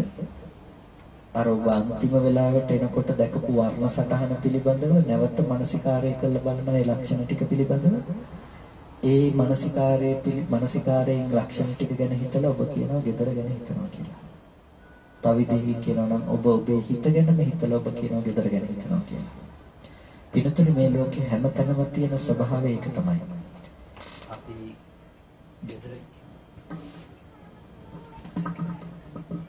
අපි gedara ගැන හිතනවා කියන්න පුළුවන්, දරුවා ගැන හිතනවා කියන්න පුළුවන්, නොඑක් දේවල් ගැන හිතනවා කියන්න පුළුවන්. ඇත්තටම අපි හිතලා තියෙන්නේ මොන දේවල් ගැනද? තමන්ගේ මනෝභාවයෙන් එහාට එක පොඩ්ඩක්වත් අපි ගිහිල්ලා නැහැ. ඒ නිසා තමයි බුදුරජාණන් වහන්සේ අපිට වෙන්නේ නේතේ කාමායානි චිත්‍රානි ලෝකේ සංකප්පරාගෝ පුරිසස්සතාව. මේ ලෝකයේ තියෙන චිත්‍රය කාමයේ නෙමෙයි සංකල්පමය වශයෙන් හදාගත්ත දේ ගැනයි අපි කාමයේ ඇති කරගන්නේ. මේ ලෝකේ චිත්‍රය අර කනට අවස්ථාවට හටගෙන නිරුද්ධ වෙන එක ඒක කාමයේ නෙමෙයි. අපි කවදාවත් රූපයට කැමති වෙන්නේ නැහැ. ඒක තමයි ඇත්ත. අපි රූපකාමයේ කියලා අපි කතා කරනවා තමයි සද්දකාම, ගන්ධකාම, රසකාම, ස්පර්ශකාම කියලා කතා කරනවා තමයි. හැබැයි ඇත්තටම අපි රූපයට කැමති වෙන්නේ, රූපස්කන්ධයට කැමති වෙන්නේ නේ. අපි කැමති වෙන්නේ මොකටද? අපි දරුවට තමයි කැමති. පඨවි ධාතුවට කැමතිද කවුරු? පඨවි ධාතුවට කැමති නෑ. ආපෝ ධාතුවට නෑ. ඒවට කැමති නෑ. අපි කැමති දරුවට. එතකොට අපි ඒ ධාතුව සතර මහා ධාතුව දරුවා විදිහට පෙන්නකොට තමයි අපි ඒකට චන්දරාගී විදිහට බැසගන්නේ. ඒ නිසා අපි කරන්න ලොකු වරදක් තියෙන එක තැනකදී. ඒ කියන්නේ සතර මහා ධාතුව කියන එක පිළිබඳව අපි මෙනෙහි කරනවා දරුවගේ තියෙන්නේ සතර මහා ධාතුනේ කියලා. දරුවගේ තියෙන්නේ සතර මහා ධාතු කියලා බලන එක ඇත්තටම මම කියන්නේ වැරදි කියලා. ඊයේ පෙරේ දෙක අම්මා කෙනෙක් කියනවා ස්වාමීන් වහන්සේ මම දරුවන්ට හරි ආදරෙයි. හැබැයි මට මේ දරුවෝ ගැන සතර මහා ධාතු විදියට හිතන්න ඕනෙමද කියලා. ටිකක් දුකයි වගේම දරුවෝ ගැන සතර මහා ධාතු බලන්නේ අම්මට ටිකක් දුකයි වගේ. ඉතින් ඕනෙමද කියලා අහනවා දරුවෝ ගැන සතර මහා ධාතු විදියට බලන්න. මම කවපෝ දරුවෝ ගැන සතර මහා ධාතු විදියට බලන්න එපා. සතර මහා ධාතු ඇති තැනක දරුවා හැදුන හැටි විතරක් බලුවම ඇති කියලා. ඔබ දරුවගේ සතර මහා ධාතුනේ ප්‍රශ්නේ තියෙන්නේ. ඒ නිසා සතර මහා ධාතු ඇති තැනක දරුවා පිරුණේ කොහොමද කියලා බැලුවොත් නම් හරි. එතකොට අයිතිය තියෙන්නේ දරුවක් නෙමෙයි. ස්වභාවය තමයි සතර මහා ධාතු. සතර මහා ධාතුවේ දරුවා දැක්ක තමයි ගැටලුව තිබුණේ. ඒ නිසා ඒක ගැන බලන්න කියලා. ඒ නිසා අපිට ඇත්තටම ස්වභාවය තමයි සතර මහා ධාතුවට අපි කැමති නොවුණු කම. අපි කැමති වෙලා තියෙන්නේ මොකටද?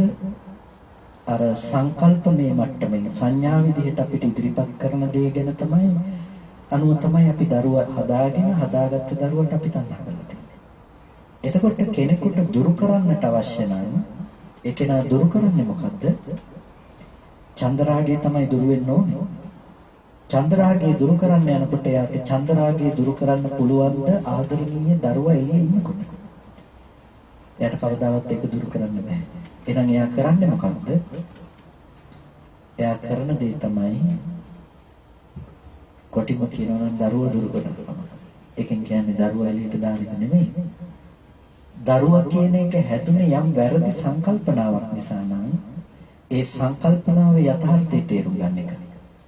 මොකද ඔබ කොච්චර දරුවට ආදරේ කිව්වත් ඇත්තම කතාව ඔබ දරුවට ආදරේ නැහැනේ. ආදරේ කරන්නේ ඒ රූපේ දරුවා කොට පෙන්වන තමන්ගේ සංකල්පයටනේ. අපි දරුවා කියලා ආදරේ කිව්වට අපි ආදරේ කරන්නේ ඒ රූපේ දරුවා කොට පෙන්වන තමන්ගේ සංකල්පයට මිසක දරුවා වුණ රූපයක් ලෝකෙ තිබුණේ නැහැ. ඔය පේන රූපේ දරුවා නම් ඔය රූපේ දකින ලෝකේ කවුරුත් ඔය රූපේ අනේ මගේ දරුවා කියලා හිතෙන්නේ නැහැ. නමුත් එහෙම හිතෙන්නේ නැහැ නේ. එහෙනම් රූපේ කියන්නේ දරුවා නෙමෙයි. එහෙනම් ඔබ ආදරය කරන්නේ ওই රූපෙට නෙමෙයි. ওই රූපේ දරුවා කොට පෙන්වන ඔබේ සංකල්පයක් තියෙනවා නම් ඒකට තමයි ඔබ ආදරය කරන්නේ. එතකොට අපි දරුවට ආදරය කිව්වට ඇත්තටම ආදරය කරලා තියෙන්නේ ඒ රූපේ දරුවා කොට පෙන්වන ඔබේ මනසට නෙමෙයිද? ඒ මනසට. ඔබට ඒක රූපේ මතට පතිත වෙන බව පේන්නේ නැත්නම් මොන විදිහකින් හරි ඔබ දරුවට ආදරය කියනකම නැති වෙලා තියෙනවා. අපි කිව්වොත් එහෙම මානසික රෝගයක් හැදුනොත් එහෙම අර කිව්වොත් මතකයේ අමතක වෙන කෙනෙක් හිටියොත් එයාට දරුවා කියන එක අමතක වුණොත් තව දුරටත් එයා ওই රූපෙට ආදරේද? දරුවා කියලා මතක නැත්තම් එයාට ওই රූපෙට තව දුරටත් ආදරේ කරන්නේ නැහැ. මොකද දරුකම වෙනස් වෙලා නැහැ. වෙනස් වෙලා තියෙනවා. මොකද්ද? සංඥාව වෙනස් වෙනවා. එහෙනම් අපිට තියෙන සංඥාව කියන එකට තමයි අපි තණ්හා කළේ. තණ්හා කරපු සංඥාව අනුව තමයි අපි ලෝකේ සැප වේදනාව විඳින්න පුරුදු වෙලා හිටියේ. ඒ නිසා බුදුරජාණන් වහන්සේ අපිට පෙන්වෝ ඔය සංඥාව කියන එක වැරද්ද මත ගොඩ නැගුණ දෙයක්. එහෙනම් වැරද්ද මත ගොඩ නැගුණු සංඥාව දුරු කරගන්න අවශ්‍ය ක්‍රමයකුයි කිව්වේ. ඒකට ලෝකයේ දරුවා දුරු කරගන්නවා කියලා අපිට හිතන්න පුළුවන්. හැබැයි ඇත්තටම දුරු කරගන්නේ මොකද්ද? අනාත්ම රූපේ දරුවා කොට පෙන්නපු වැරදි සහගත සංකල්පය දුරු කරනවා. ඒ සංකල්පය දුරු කරනවා කියලා කරන්නේ එකක් දුරු කරන එක නෙමෙයි. ඒ සංකල්පය ඇත්ත පෙන්නන කම ඇති කිරීම විතරයි යා කරන එකම දේ බවටපත් වෙන්නේ.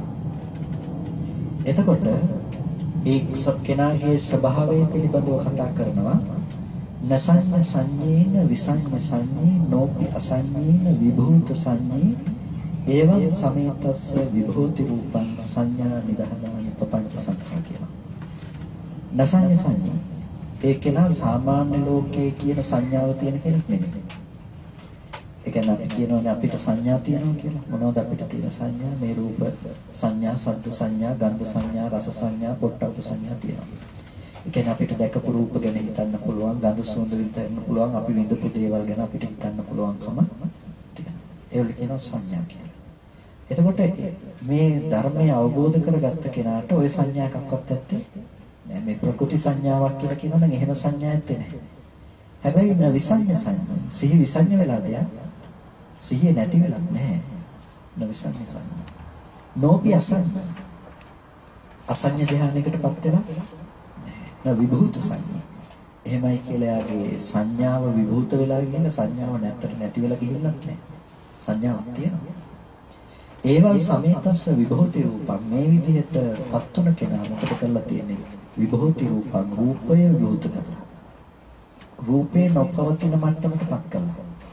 සංඥා නිදානානි පపంచ සංඛා අපේ සංඥාව කුමක් නිදාන කොටද පවත්න්නේ? ප්‍රපංච සංඥාව මූලික කරගෙනයි පවත්න්නේ. සංඥා නිදානානි පపంచ සංඛා සංඥාව නිදාන කරගෙන ප්‍රපංච සංඥාව පවත්වනවා. ප්‍රපංච කියලා කියන්නේ මොනවද? තණ්හා මාන දිට්ඨි කියන මේවට කියන ප්‍රපංච ධර්ම කියලා. තණ්හා මාන දිට්ඨි. තණ්හාව කියලා කියනවා ලෝභය නැතිනම් ආසාව කියන එකට කියනවා කියලා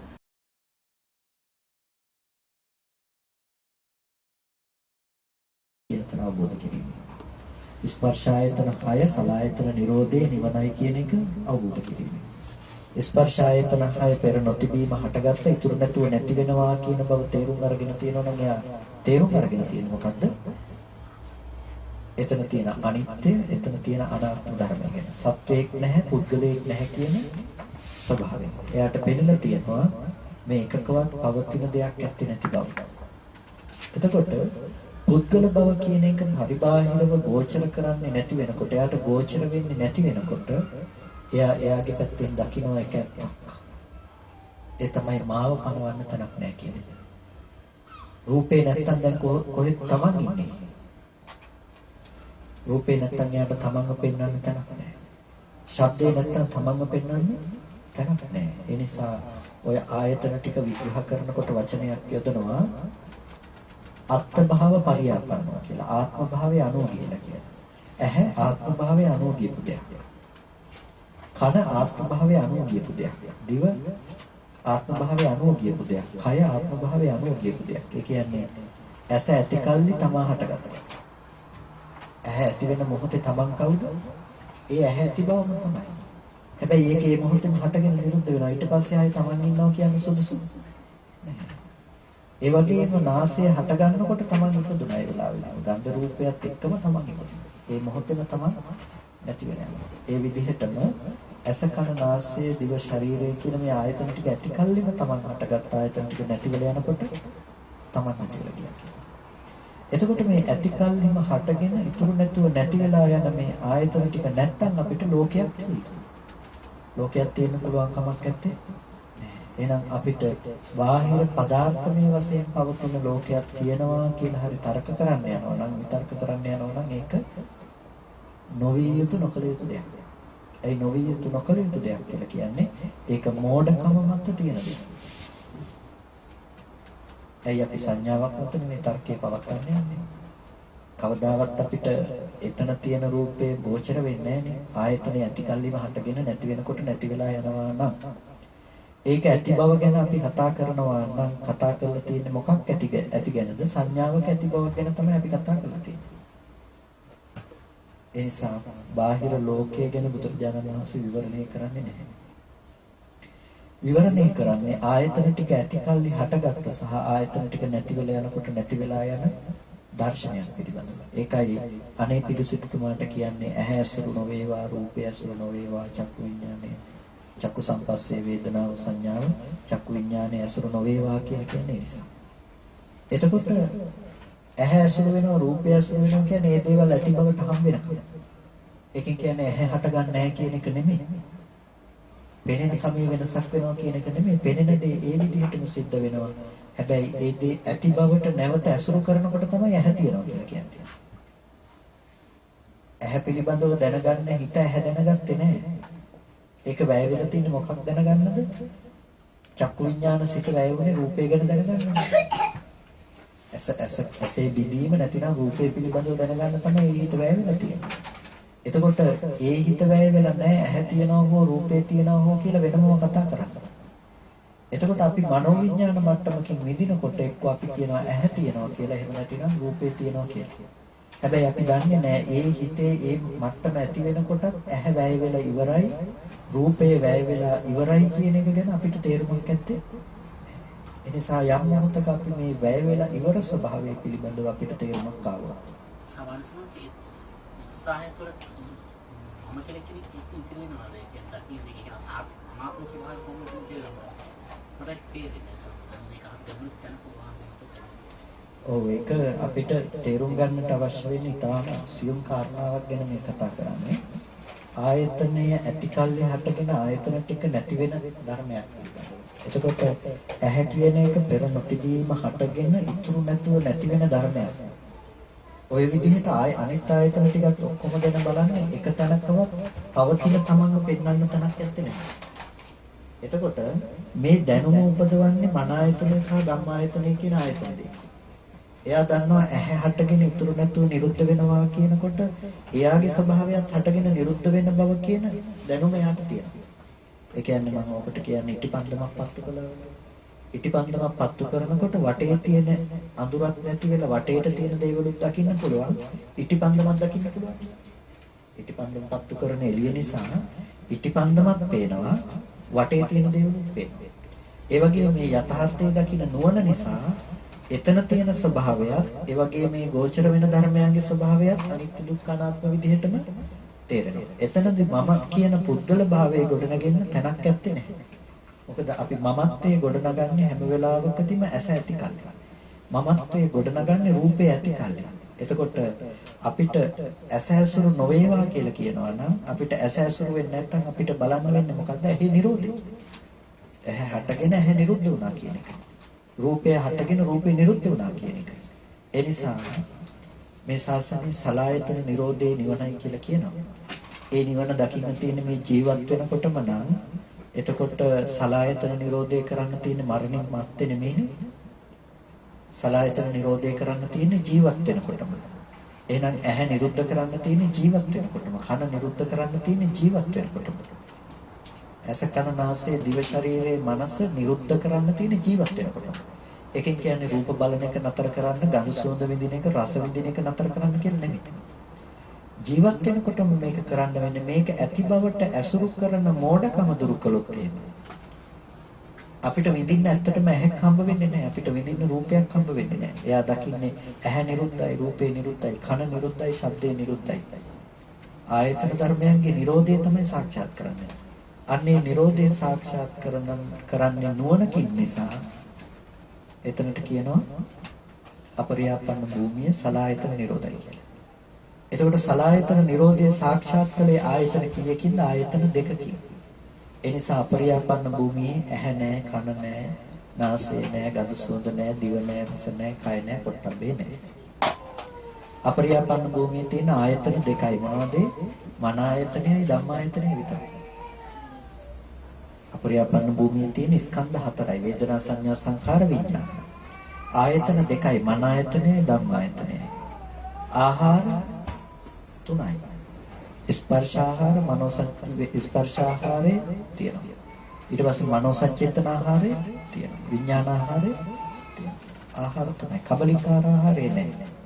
දැන් එතකොට අහන්න එපා රහතන් වහන්සේ දාන ගන්නේ නැද්ද කියලා. එතකොට අහන්න එපා රහතන් වහන්සේ රූප බලන්නේ නැද්ද කියලා. එතකොට ඇස කන නාසය නැද්ද? එතකොට රහතන් වහන්සේට කියලා අහන්න එපා. නේ? ඇස කන නාසය දිව ශරීරයේ තියෙනවා නම් රහත් නැහැ. දාන ගන්නවා නම් ගන්න දානේ තියෙනවා නම් රහත් නැහැ. අනිත් ආයතන ටික තියෙනවා නම් රහත් නැහැ. ඇයි රහත් නැහැ කියලා කියන්නේ? තියනවා කියන තැන ගැන අපි තේරුම් ගත යුතුයි. ඒ කියන්නේ මේ ඇහැ ගලවල පැත්තකට දාලා නෙමෙයි, කන අයින් කරලා ගැන නෙමෙයි මේ කතා කරන්නේ. තියනවා කියලා කියන්නේ මේ ධර්මයන් හටගෙන නිරුද්ධ වෙනකොට නිරෝධය නොදන්න කම නිසා නැවත ඇහැ තියෙන බවට බැස ගැනීමක් වෙනවා නම් අන්න යාට තමයි ඇහැ තියෙනවා කියලා කියන්නේ. ඒ ඇහැ රහතන් වහන්සේට නැහැ. හැබැයි අර විපාක විදියට හට ගන්න මට්ටමේ ඇහැ නැහැ කියලා නෙමෙයි කිව්වේ. ඇහැට රූප ගැටෙනවා. අපි කතා කරන විදිහට. එතකොට රූප ගැටිලා ඒ අරබය දැනගන්නවා. හැබැයි දැනගන්න දේ අනුව එළියේ තියෙන දෙයි කියලා අපහු රූප පැත්තට ඇඟිල්ල දික් කරන මෝඩකම නැති වෙලා. මෝඩකම නැති වෙන නිසා රහතන් වහන්සේ කියන එක කතා කරනවා. මොකද භූමියක් කියන දේ තීරණය කරන්නේ අපි කියන්නේ කාම භූමි, රූප භූමි, අරූප භූමි, අපරියාපන්න භූමි කියලා කියනවා. භූමිය තීරණය කරන මට්ටම මොකද්ද? භූමිය තීරණය කරන මට්ටම වෙන්නේ විපාකයෙන් නෙමෙයි. කර්ම සකස් කරගන්න මට්ටමේ. භූමියක් තීරණය කරන්නේ විපාක මට්ටමින් නෙමෙයි, කර්ම සකස් කරගන්න මට්ටමේ. කර්ම සකස් කරගන්න මට්ටමින් කියලා කියන්නේ ඇහැට රූපේ පේන එක විපාක අවස්ථාවක් නේ. ඒ වගේ මේ පෙනුන රූපය ආරම්භය අපි හිතින් හිතනකම සහ හිතින් දැනගන්නකම කියන එකත් විපාක අවස්ථාවක්. එතකොට ඒ විපාක අවස්ථාව කියන එක කාම භූමියට කියලා අපිට වෙනමම භූමිය කියලා කාමාවචර සිත් කියලා අපි කතා කරනවා තමයි. හැබැයි ඒ ටික අපරියාපන්න වුණ රහතන් වහන්සේටත් ඇති වෙන ධර්මතා ටිකක් තමයි ටික. හැබැයි මෙයා කාමාවචර මට්ටමේ කර්ම රැස් කරන්නේ කියන ගණයට යන්නේ මේ විපාක සිත් ටික හටගෙන නිරුද්ධ වුණාට පස්සේ ඒ අරබය නැවත කුසල කුසල ඇති කරන මට්ටමට යනවා. නැඹුරු වෙනවනේ අන්න ඒ මට්ටමින් තමයි යාගේ භූමිය කතා කරන්නේ. එතකොට අපරියාපන්න භූමිය කියලා එතනදී කතා කරන්නේ මොකද්ද? අපරියාපන්න භූමිය කියලා කතා කරන්නේ ඒ මට්ටමේදී ආයතන දෙකක පැවැත්මක්. එයා දැකලා තියෙන්නේ Nirodhe සාක්ෂාත් කරන්න වැය වෙලා තියෙන ආයතන දෙකක්. මන ආයතනයේ ධම්ම ආයතනයයි කියන ආයතන දෙක වැය වෙලා තියෙන අර ධර්මයන්ගේ Nirodhe පෙන්වන්නේ. එතකොට රූපය ඕන වෙලා නැහැ නේ යාට Nirodhe පෙන්වන්නේ. ඒ නිසා එතන රූපයට අවශ්‍ය සියලුම ටික පෙන්වන්නේ නැහැ. අපරියාපන්නේත් නෙමෙයි රූපාවචර අරූපාවචර භූමියටත් පෙන්වන්නේ. අරූපාවචර භූමියට ඒක පෙන්වන්නේ නැහැ රූපේ. මන ආයතනේ ධම්ම ආයතනේ කියන එකෙන් තමයි ගෙනල්ලා. කාමාවචර මට්ටමේ ඇත්තටම යථාර්ථය ඒක තමයි. හැබැයි යථාර්ථය නොදන්න කම නිසා අපි රූපේ පැත්තට යොමු වෙන නිසා තමයි අපිට රූපේ තියෙනවා කියන්නේ. ඒ නිසා තමයි මේ මට්ටම ඉක්මවල අපිට අරූපාවචර මට්ටමට නැතිනම් අපරියාපන්න මට්ටමට අපේ හිත ගන්න පුළුවන්කම තියෙනවා. එතකොට ඒ ටික ගැඹුරු වැඩි. අපි ආයතන පැත්තෙන් අපි කතා කරනකොට අපි කොහොම හරි ඉන්න මට්ටම ගැන අපිට කතා කරන්න වෙන්නේ. එතකොට අපිට පේනවා මේ ලෝකේ අපි ප්‍රපංච කියන දේවල් ගොඩනගලා තියෙන්නේ අපි හිතෙන් ගත්ත සංඥා ටික මත කියලා. ප්‍රපංච සංඥාව පවත්වලා තියෙන්නේ තණ්හා කරලා තියෙන මොකටද? හිතින් උපද්දපු සංඥාවකට කියලා. මානෙ කියලා අපි මාව කියලා විඳලා තියෙන මොකටද? හිතෙන් උපද්දගත්ත සංඥාවකට.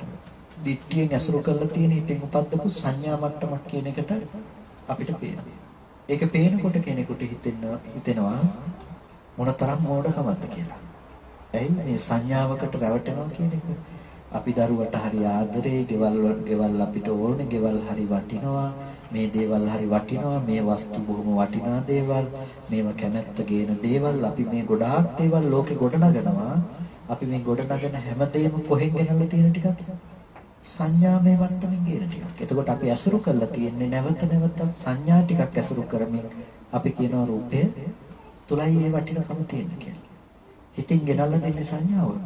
ගෙනල්ලා දෙන මට්ටම අනුව අපිට ඒකේ වටිනකම ගෙනල්ලා දීලා තියෙනවා. ඉතින් අපි ඉන්න මට්ටම මොනතරම් බොරු මට්ටමක්ද කියලා හිතෙනවා පොදු මනසකින් බලනකොට ටිකක්. පොදු මනසකින් බලන්න කියලා කිව්වේ අපි මනුස්ස අමනුස්ස කියන ওই gati ටිකෙන් එහාට ගිහිල්ලා ටිකක් පොදු මනසකින් බලනකො. එතකොට අපි මේ මල් ටික හරි ලස්සනයි කියලා අපි විඳින මට්ටම තිරසංගත සතෙක් දැක්කොත් එයාට කිසිම වටිනකමක් නැති දෙයක් වෙන්න පුළුවන්. බල්ලෙක් පූසෙක් වගේ සතෙක් මේක දැක්කොත් එයාට මේක කිසිම වටිනකමක් නැත්තේ නෑ. ඇහැ රූප නෙමෙයිනේ ගැටලුව වෙලා තියෙන්නේ. ගැටලුව වෙලා තියෙන යාට මේක ගෙනල්ලා දෙන ඕනේ කියලා හිතන සංඥාව වෙනස් වෙලා. මිනිස්සෙක් ගත්තත් එයාට සමහර විට වෙන කෙනෙකුට ඇවිල්ලා බැලුවොත් මේක වටිනකමක් නැති වෙන්න පුළුවන්කම තියෙනවා. ඒ නිසා මනුස්ස ලෝකෙම අපේ සංඥා මට්ටම මොනතරම් වෙනස් වෙනවද නේ? ඒ නිසා අපේ සංඥාව තමයි අපිට කරන ලොකුම අයහපත කරන්න පුළුවන්කම තියෙන වැරදිවට ගත්ත දෙයක් හිතන. ඒක නිසා තමයි මම අර කියන්නේ රත්තරන් මාලේ රැවටෙන කෙනයි වැල් කෑල්ලේ ආස කරන කෙනයි දෙන්නම එකයි කියලා. ඒ කියන්නේ කෙනෙක් හිතුවොත් එහෙම රත්තරන් මාලේද වඩා වටින්නේ කියලා අහුවොත් අපි කියනවා රත්තරන් මාලේ වටිනවා කියලා. ඇත්තටම රත්තරන් මාලේ වටිනවද? අපිට හිතෙන්නේ ඇත්තටම රත්තරන් මාලේ වටිනවා කියලා. වැල් කෑල්ලක් කවුරු හරි කරේ දාගත්තොත් එහෙම ඒක වටිනවා කියලා අපි කියනවා පිස්සෙක් කියලායි. කිසිම වටිනකමක් නැති වැල් කෑලි ටිකක් අරගෙන කරේ දාගත්තා. පින්තුනේ එයයි අපි දෙන්නම ඉන්නේ එකම මානසික මට්ටමේ. මොකක්ද එකම මානසික මට්ටමේ? රත්තරන් මාලේ වටිනවා කියලා හිතන නිසා අපි ඒක කරේ දාගෙන යනවා. එයා වැල් කෑල්ලක වටිනවා කියලා හිතන නිසා වැල් කෑල්ල කරේ දාගෙන යනවා. මේ දෙන්නම ඉන්නේ අර වටිනවා කියලා හිතන කම මත ඒ දේ ගන්න මට්ටමේ දෙන්නම ඉන්නේ එකම මානසික මට්ටමේ. එකම වෙනසයි තියෙන්නේ. එයා ලෝක සම්මුතියට එකඟ නැහැ, අපි ලෝක සම්මුතියට එකඟයි. ඒක නිසා අපි කිස්සෙක් කරන්න එච්චර අමාරු නෑ. හෙට වෙනකොට ලෝකේ ඔක්කොම රත්තරන් මාල වටින්නේ නැහැ කියලා අප්‍රසන්න කරන මට්ටමට පැත්තකට දැම්මොත් අපි විතරක් රත්තරන් මාලේ දාගත්තොත් ලෝකේ ඔක්කොම වැල් කෑලි ටික කරේ දාගෙන ඉන්නවා නම් අන්න එතකොට අපි පිස්සෙක් වෙන එක නතර වෙන්නේ. එහෙමද? එතකොට වටිනකම තිබුණේ කොහෙද? රූපේ නෙමෙයි. ඒ නිසා ඕක වෙනස් වෙන්න පුළුවන් ඕනම වෙලාවක. ඒ නිසා අද වටිනවා කියලා හිතන් ඉන්න එකේ වටිනකම ඕන වෙලාවක වෙනස් වෙන්න පුළුවන්. රූපේ එක දශමයක් වෙනස් නොවි සංඥාව විතරක් වෙනස් වෙනකොට වටිනකම වෙනස් වෙන්න පුළුවන්. ඔයගොල්ලන්ට ওই මාළේ විකුණන්න ඕනත් හදිසියක් කියලා අරගෙන යනකොට කියනවා කිසිම වටිනකමක් නැති මාළයක් කියලා. ඔයගොල්ලෝ විශ්වාස කරන්නේ නැති වෙයි තව තැනකටත් අරගෙන යයි එතනිනුත් ඒ කතාවම අහන්න ලැබෙයි. දැන් 5කට හරි අරගෙන යයි එකම කතාව අහනකොට මොකද වෙන්නේ? දැන් මේක නොවටින දෙයක් බවට පත් වෙනවා. රූපේ වෙනස් වෙනවා. නෑ අපි සාමාන්‍ය විදිහට ගත්තොත් එදා තිබුණ රූපෙම නෙමෙයි තියෙන්නේ. එතකොට අපිට වෙනස් වෙන්නේ මොකද්ද? දැන් වටිනකම නැති කරන්නේ. ඒ ගැන දකින්න සංඥාව වෙනස් වෙනවා. වෙනද අරන් ගියා නම් මේක කෙනෙක් මොනවා වේද අපිට? අනේ මෙච්චර වටින මාලයක් නැති වුණා කියලා දුක එන තැනක දැන් මේක නැති වුණොත් දැන් නැති වුණොත් ප්‍රශ්නයක් නෑ. ඇයි වටිනකමක් නැති දෙයක් නැති වෙන්නේ? වෙනතුනේ ඒ නිසා වටිනකම කියන දේ ගෙනල්ලා දෙන්න පුළුවන් එකම දේ වෙන්නේ රූපේ නෙමෙයි. ඒ රූපේ ගැන අපි දකින සංඥා මට්ටම. ඒ නිසා දුක උපදවනවද නැද්ද? අපි කැමති වෙනවද නැද්ද? අකමැති වෙනවද කියන එක තීරණය කරන්නේ මොකක් මතද? ඒ සංඥාව අනුව. ඒ නිසා අපි ලෝකෙට කොච්චර ආසයි කිව්වත් අපි ආසයි කියන්නේ සංඥාවට කියලා කිව්ව එක නිසා. ඒ ලෝකෙ වටිනවා කියලා පෙන්වන සංඥාව නිසා. කොටින්ම ලෝකයා ආදරය කරන්නේ තමන්ට මිසක ලෝකෙ වෙන කොහෙටවත් නෙමෙයි. අපි ගෙදරට කැමතියි කිව්වත් අපි කැමති වෙලා තියෙන තමන්ටමයි. අපි දරුවට ආදරය කිව්වත් අපි ආදරය කරලා තියෙන්නේ තමන්ටමයි. අපි ලෝකෙ මොන දෙයකට කැමතියි කිව්වත් අපි ඇත්තටම කැමති වෙලා තියෙන්නේ ඒ දේ ගොඩනගන සංඥා මට්ටමට නැතිනම් ස්කන්ධ ටිකට මිසක වෙනත් දෙයකට නෙමෙයි. ඒක තියෙන භයානකකම තමයි අපි ඕනම තැනකට උක බැස ගන්න පුළුවන්කම තියෙනවා. යායම් තණ්හා පෝනෝ භවිකා නන්දි රාග සහගතා తත්‍ර తත්‍රාභිනන්දනිය එන්න කියන්නේ යම් තණ්හාවක් තියෙනවා නම් ඒක නිකම්ම නෙමෙයි පුනර්භවයේ පිණිස පවතින දෙයක්. తත්‍ර తත්‍රාභිනන්දනි ඒ තැන ඇලෙනවා ඒක. ඒකේ ස්වභාවය තමයි ඒ තැන්වල ඇලෙනකම. එතකොට ඒ තැන්වල ඇලෙනවා කියලා කිව්වේ කැමැතිද අකමැතිද ભેදයක් නැත්තේ නෑ ඒකට. මොහොතේ යනකොට නැව කැඩිලා මොහොතට වැටුණොත් අසුචි තවරුණු ලෑල්ලක් හම්බුනොත් අපෝ අසුචි කියලා අල්ලන්නේ නැතුව ඉන්නවද? අල්ලනවා. අසුචි ඕන නිසාද? වැල් මේ ලෑල්ල ඕන නිසාද? නෑ. මොකක් ඕන නිසා? ජීවිතය ඕන නිසා. උඩක ඉඳලා වැටෙන්න ගියොත් අසුචි තවරුණු ලණුවක් තිබ්බොත් අල්ලන්නේ නැතුව ඉන්නවද? නෑ අල්ලනවා. අසුචි ඕන නිසාද? නෑ. ලණුව ඕන නිසාද? නෑ. උඩක ඉන්නොත් නෑ බිමක ඉඳලා වැටෙන්න ගියත් අල්ලනවා. එතකොට ඒ දෙකක්වත් ඕන නිසා නෙවෙයි ජීවිතය ඕන නිසා. ඒ වගේ අපි හැම අරමුණකම ඇලුනත් ගැටුණත් මම මේ මේසෙට අකමැති වෙන්න පුළුවන්. හැබැයි මේසෙට අකමැති බව හදන්නේ ස්කන්ධ පංචකයක්. මේසෙට අකමැති කියන තැන තියෙන්නේ රූප වේදනා සංඥා සංකාර විඥාන කියන ධර්මතා පහ. මම කවුද? මම වුණත් ওই ධර්මතා පහම. මේසෙ පෙන්වන වෙලාවේ මම බවට පත් වුණෙත් ඔය ස්කන්ධ පංචකයේමනේ. එතකොට මේසෙට අකමැති කියන තැන එක පැත්තකින් මේසෙට අකමැති කිව්වට දැන් අකමැති කියන ගතිය එදිලා තියෙන කොහෙද? මම කරගත්ත ස්කන්ධ ටිකට. එතකොට මේසෙට කැමැති කියන තැන එදිලා තියෙන්නේ ඒ ස්කන්ධ ටික තමයි. ඒ නිසා තමයි කර්ම තමන්ගේ පැත්තට රැස් වෙන්නේ. මම අනිත් මිනිස්සෙක් ගැන තරහ ගත්තා කියන එක අදාළ නැහැ. අනිත් මිනිස්සෙක් ගැන තරහයි කියලා තමන් තරහ පවත්තලා තියෙන්නේ කොහෙ ගැනද? ස්කන්ධ පංචකය ගැන. ඒකම තමයි තමන් ගැන කියලා කියන්නේ. අපි තව කෙනෙක් ගැන තරහ ගන්නවා කියලා තමන් ගැනම තරහ අරගෙන තියෙනවා. එතකොට විපාකේ තමන් කරා එන එක අහන්න දෙයක් නැහැ නේ. අසාධාරණ නැහැ, ඒක සාධාරණයි නේ. ඇයි අපි බනින්න කැමති වෙලා තියෙන තව කෙනෙකුට බනිනවා කියලා? තව කෙනෙකුටද එහෙම නැතිනම් තව කෙනෙක් කියලා පෙන්වන්නේ තමන්ගේම හිතටද? තමන්ගේම හිතට නැතිනම් ස්කන්ධ ටිකකට.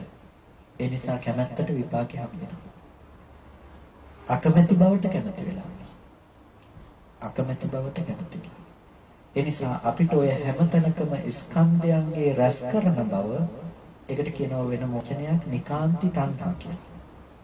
නිකාන්ති ක්ෂණෙහි යෙදෙන තණ්හාව. ඒක දැන් ඕගොල්ලෝ මේ වටාපතට අකමැති වෙන්න පුළුවන්. වටාපතට කැමැත්ත නැති උපේක්ෂා සහගත දෙයක් වෙන්න පුළුවන්. හැබැයි මේ හැමතැනකම වටාපත කියලා පෙන්වන තමන් කරගත්ත ස්කන්ධ ටිකට තියෙන කැමැත්ත තියෙනවද? ඒක තියෙනවා. ඒ නිසා ඔයගොල්ලන්ට මේක අරමුණු කරලා ඕන දෙයක් කරලා ප්‍රතිසන්දි පිණිස යන්න පුළුවන්කම තියෙනවා. ඕක ගතිය තියෙන භයානකම තමයි ඔයගොල්ලෝ අපායට ගියොත් අපායටත් තණ්හා කරන එක. තිරිසන් භූමියට ගියොත් තිරිසන් ලෝකෙටත් තණ්හා කරන එක. තිරිසන් සතෙක් කැමති නැහැනේ ස්කන්ධ ටිකක් අල්ලලා දාන්න. එයා ඒ ටිකට තණ්හායි. අපායට ගියොත් දුකට අකමැති වෙයි. හැබැයි ඒ මම කරගත්ත ස්කන්ධ ටික පවත්වන්න කැමති. ආපහු එතනම උපදිනවා. ආයෙත් දුකේන ආයෙත් එතනම උපදිනවා. ඒ නිසා තත්ත්‍රාභිනන්දනී කිව්වේ ඒකයි. ඒ තැන සතුටු කරනවා. ඒක එතන දුක් තැනක්ද හොඳ තැනක්ද නරක තැනක්ද කියන එක අදාළ නැහැ. ඒ තැන සතුටු කරවනකම තියෙනවා. මේ ජීවිතේ මොන දුකක් විඳගෙන හිටියත් මැරෙන්න කැමතිද නැහැ. ඒ තණ්හාව යෙදෙනවම තමයි ඒ මට්ටම. එතකොට අපිට ඒ ස්කන්ධ ටිකට කරන තණ්හාව නිසා අපි නැවත නැවත උපදිනවා කියන එක නතර වෙන්නේ නැහැ. ඒ නිසා අපේ යෙදෙන තණ්හාවේ ස්වභාවයට අනුව ගේ හදනවා කියන එක සිද්ධ වෙනවා. ඒක නිසා තමයි තණ්හාව නැමැති වඩුව මේ ගේ හදනවා කියලා කිව්වේ. කුසල හේතු ටිකක් එතෙන්ට යෙදෙනකොට කුසල සහගත ස්කන්ධ ටිකට තණ්හා කිරීම නිසා අපිට ප්‍රතිසන්දිය කොහොමද? කුසල භූමියක සිද්ධ වෙනවා. අකුසල සහගත මට්ටමක හේතු ටිකක් යෙදුනොත් අකුසල සහගත මට්ටමක සතර අපායතනක ප්‍රතිසන්දි පිණිස යන්න පුළුවන්කම තියෙනවා.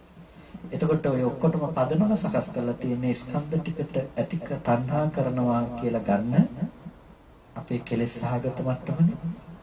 එතකොට දැන් ඕක නිකම්ම ඉපදුණු දෙයක් නෙමෙයි. අපි නොදන්නාකම මත සම්පූර්ණම මෝහය මත ඇති කරගත්ත දෙයක්. කුමක් නොදන්නාකම මතද? අර ස්කන්ධ ධර්මයන්ගේ යථාර්ථය නොදන්නාකම මත. අන්න ඒ නිසා තමයි මේ අනිත්‍ය දුක්ඛ අනාත්ම කියන මේ ත්‍රිලක්ෂණ ධර්මයේ කතා කරන්නේ. ස්කන්ධයන්ගේ උදේවැය කියවනේ අනිත්‍ය කියන්නේ. දැන් ස්කන්ධයන්ගේ හට ගැනීම සහ වැයවීම අපිට ලැබෙනවා නම් අපිට ගස්කල් ගෙවල් දොරවල් මිනිස්සු ලැබෙයිද? ලැබෙන්නේ නැහැ. ස්කන්ධයන්ගේ උදේවැය පේන කෙනාට ගස්කල් ගෙවල් දොරවල් උදේවැය බලන්න ඕන වෙන්නේ නෑ. එයාට පේන්නේ ගහ ඉපදිලා තියෙන මොකක් ඇති කල්ලිද? ස්කන්ධ පංචකය ඇති කල්ලි. ඒ ටික හටගෙන නිරුද්ධ වෙලා යනවා. එතකොට මෙන්න මේ විදිහට එයාට සම්පූර්ණම අවබෝධ කරගන්න පුළුවන්කම ලැබිලා තියෙනවා අනිත්‍ය ධර්මය පිළිබඳව. ඊට පස්සේ දුක්ඛ ධර්මය පිළිබඳව එයාට අවබෝධ කරගන්න ලැබිලා තියෙනවා. මොකක්ද දුක්ඛ ධර්මය කියලා කිව්වේ? අර කතා කරන කායික මානසික දුක ගැන නෙමෙයි මේ කතා කරන්නේ. දුක්ඛ ධර්මය කියලා කියන්නේ දුක්ඛ ලක්ෂණ ටිකක් ගැන මේ කතා කරන්නේ. දුක්ඛ ලක්ෂණ ටිකක් කියලා කියන්නේ රූපය හටගෙන නිරුද්ධ වෙන කම කියන එක හේතු නිසා සැකසෙන බව දුකේ දුක්ඛ ලක්ෂණය. ඒ කියන්නේ අපි අද හිතන්නේ දුක කිව්ව ගමන්ම හිතට දැනෙන්න ඕනේ එක්ක කයට දැනෙන්න ඕනේ කියලානේ. ඒ දුක බුදුරජාණන් වහන්සේ නමක් දේශනා කරන්න ඕනේ දුකක් නෙමෙයි. බුදුරජාණන් වහන්සේ දේශනා කළේ ඊට වඩා ගැඹුරු දුක. ඒ කියන්නේ දැන් අපි අනිත්‍ය කියන එක කිව්වනේ අර තියෙන දේ නැති වෙන එක නෙමෙයි අනිත්‍ය කියලා. ඒ වගේම තමයි දුක කියන එකත්. දුකේ ස්වභාවය අපිට කායිකව හෝ මානසිකව ඇති වෙන ස්වභාවය ගැන නෙමෙයි කතා කරන්නේ. ඒක ඕනම කෙනෙකුට දැනගන්න පුළුවන් දෙයක්.